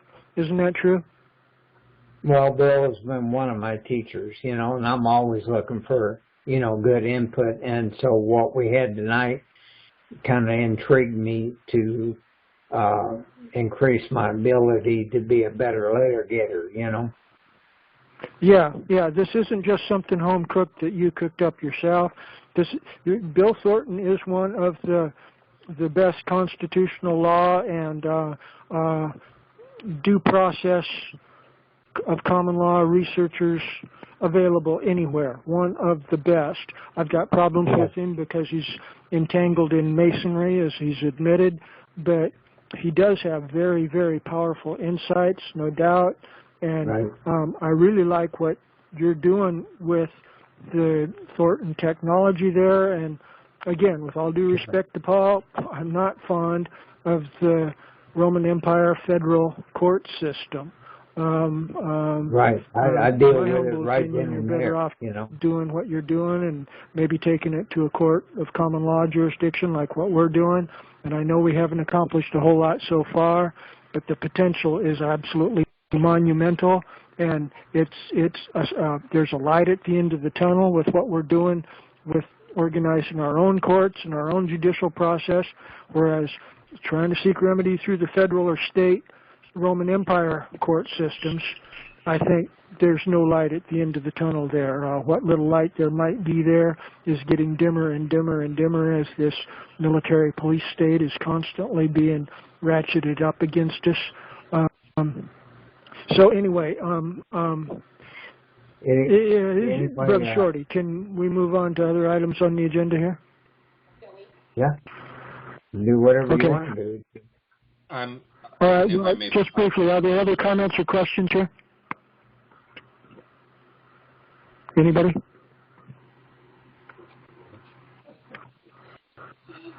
At this point, Chuck, I'm going to need to take my leave. It's about 5 after 9. Okay. Thank you, Lewis. I'm glad you were able to join with us this evening. And I'll listen to the recording. Keep that going. I'll listen to the remainder of the call. Have a good night. Thank you. Good call, everyone. Good night, Lewis.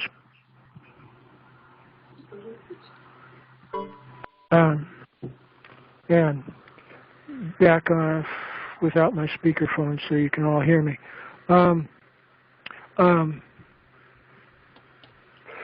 From Brother Shorty, the case of Julian Assange,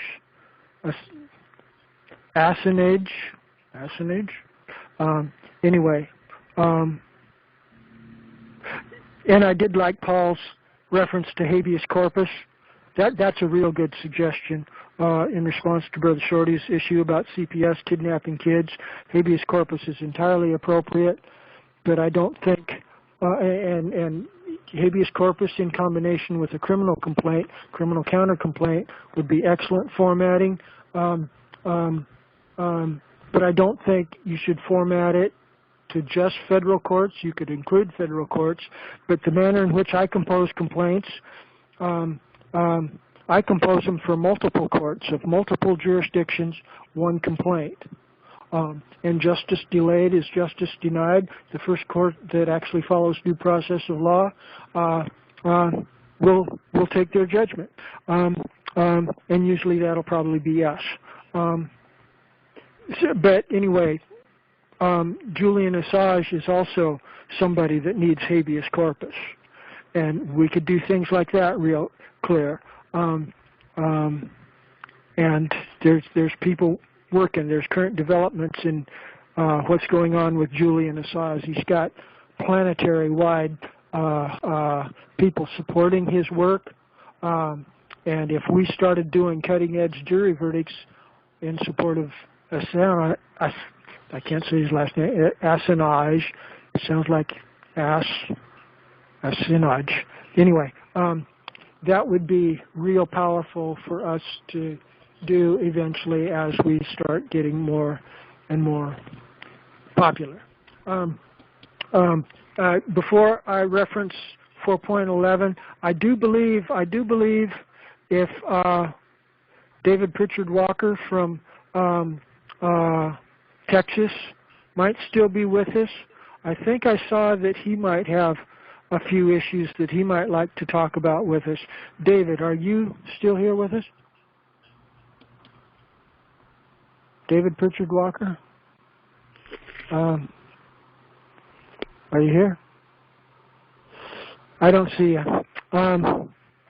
The only other item on our agenda is a brief summary with a web link of current interactions I've engaged in with members of the Beacon 37 Republic that are kind of branching over to the conference call that is known as the Union Conference Call that's run by Brad Herrick I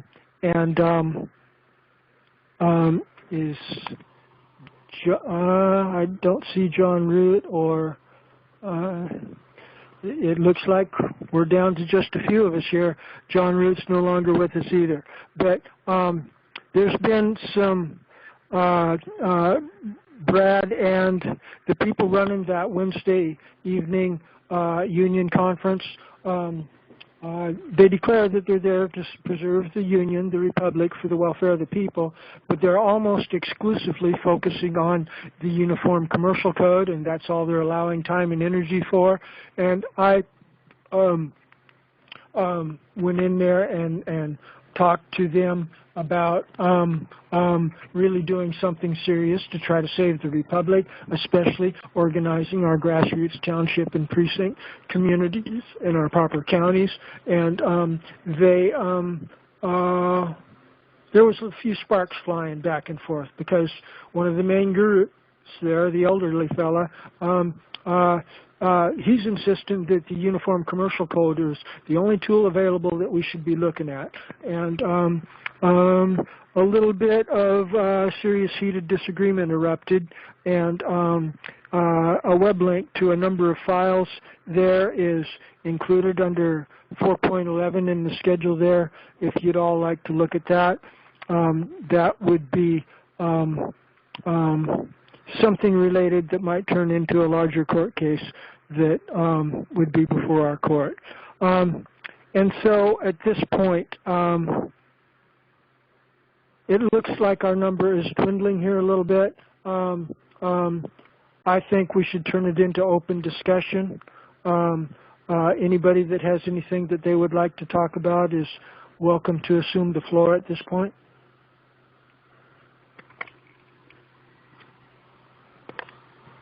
Especially, I'd like to draw out Dave O. Is that Dave from California that's talked before?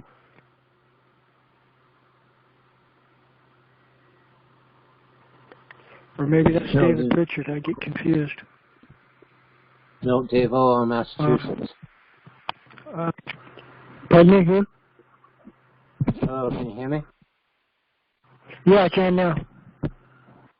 Hi, Dave O. I'm Dave O. Massachusetts. Pleasure to be here. Just listening to you guys. Great, thanks. Thank you, Dave. Do you have any comments or questions about how the conference is going so far?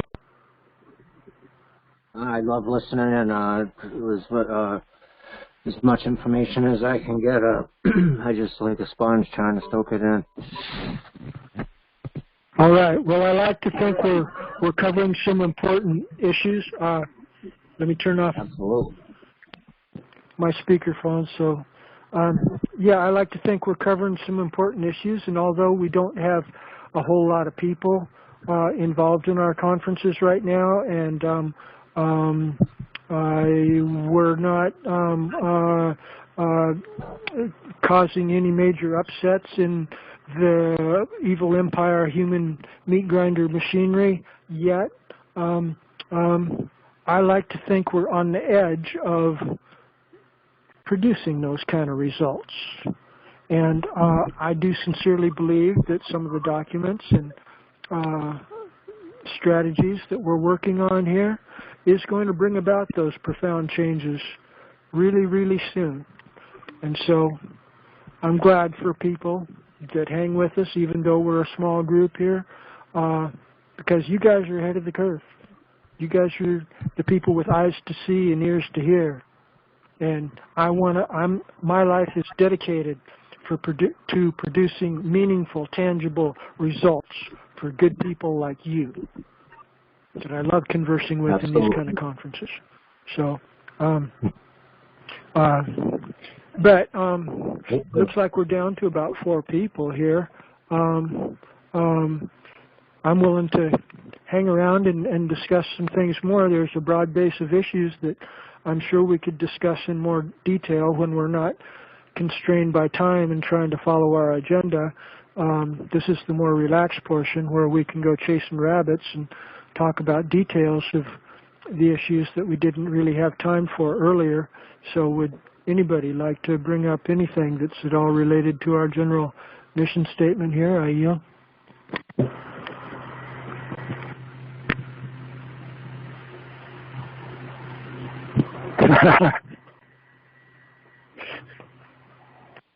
You're all a bunch of wallflowers. That's okay.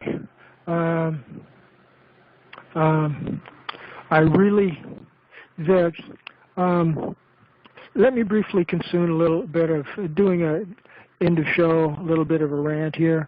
My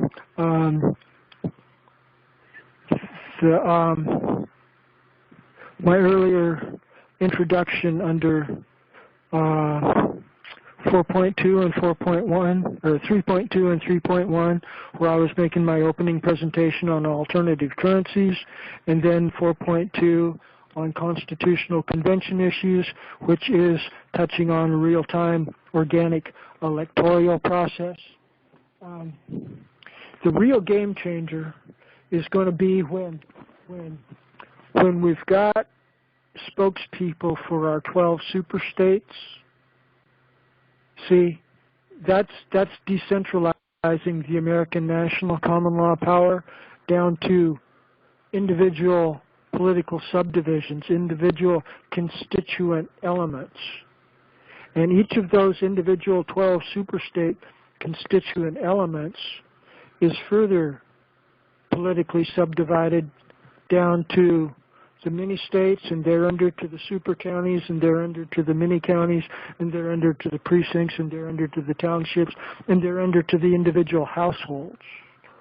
It politically subdivides down so that there's an organic process, there's an organic chain of communication, so that any problem at any level of the grassroots is capable of being transmitted up to one of the delegates from one of the 12 super states that has a chair on one of the 12 chairs of our Supreme Court of Law and Supreme Jury for the governing of this USA in real time.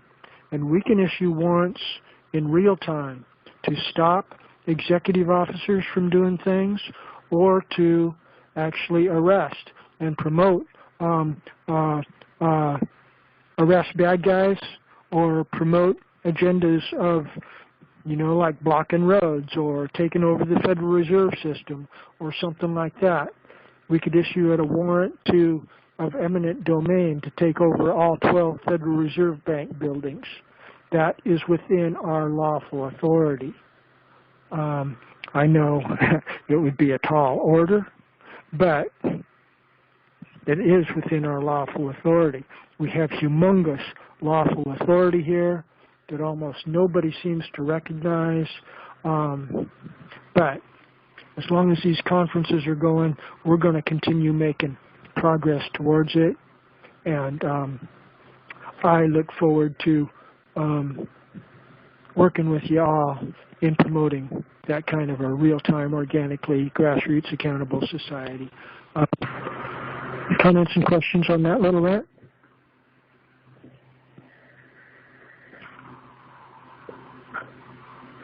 And see, it's related to the alternative currency process, because as we're populating our super states and our mini states, we're distributing alternative credits to alternative currency credits, silver gram equivalency credits, natural law based credits to the people that are volunteering to position themselves in positions of leadership for our super states, in our mini states, and our super counties.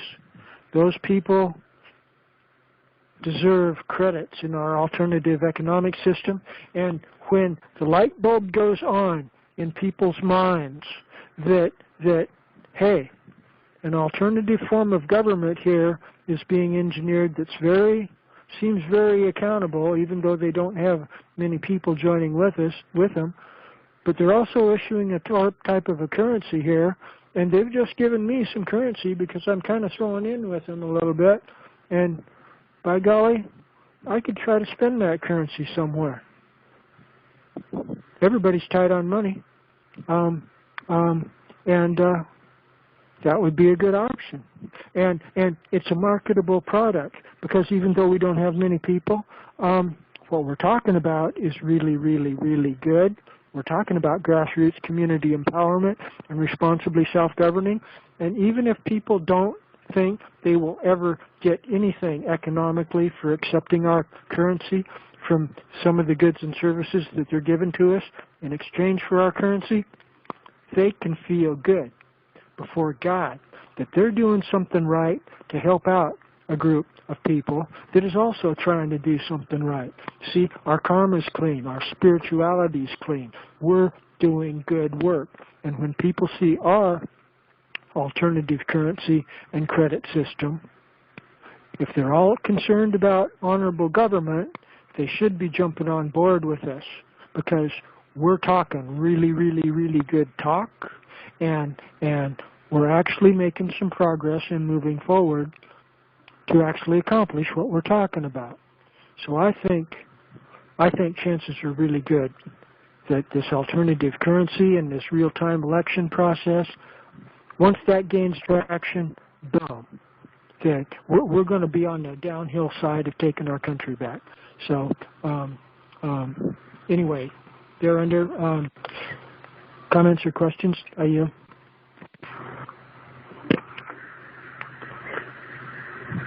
Well, it looks like we lost Michael there. We're down to just the three of us, Paul and Dave in Michigan.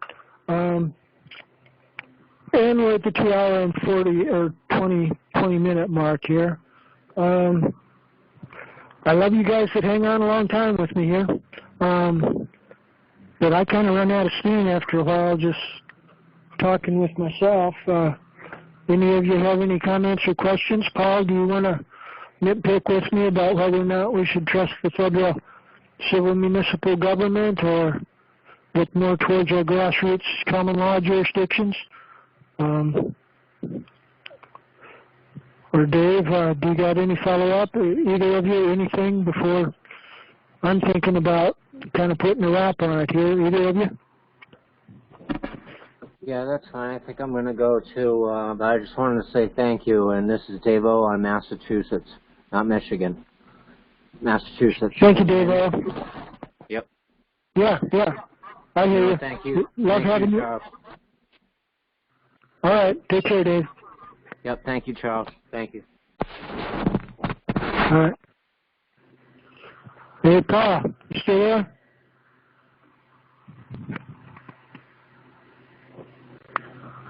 Hey, Paul, you must be away from the phone. I'm planning on putting a wrap on it here.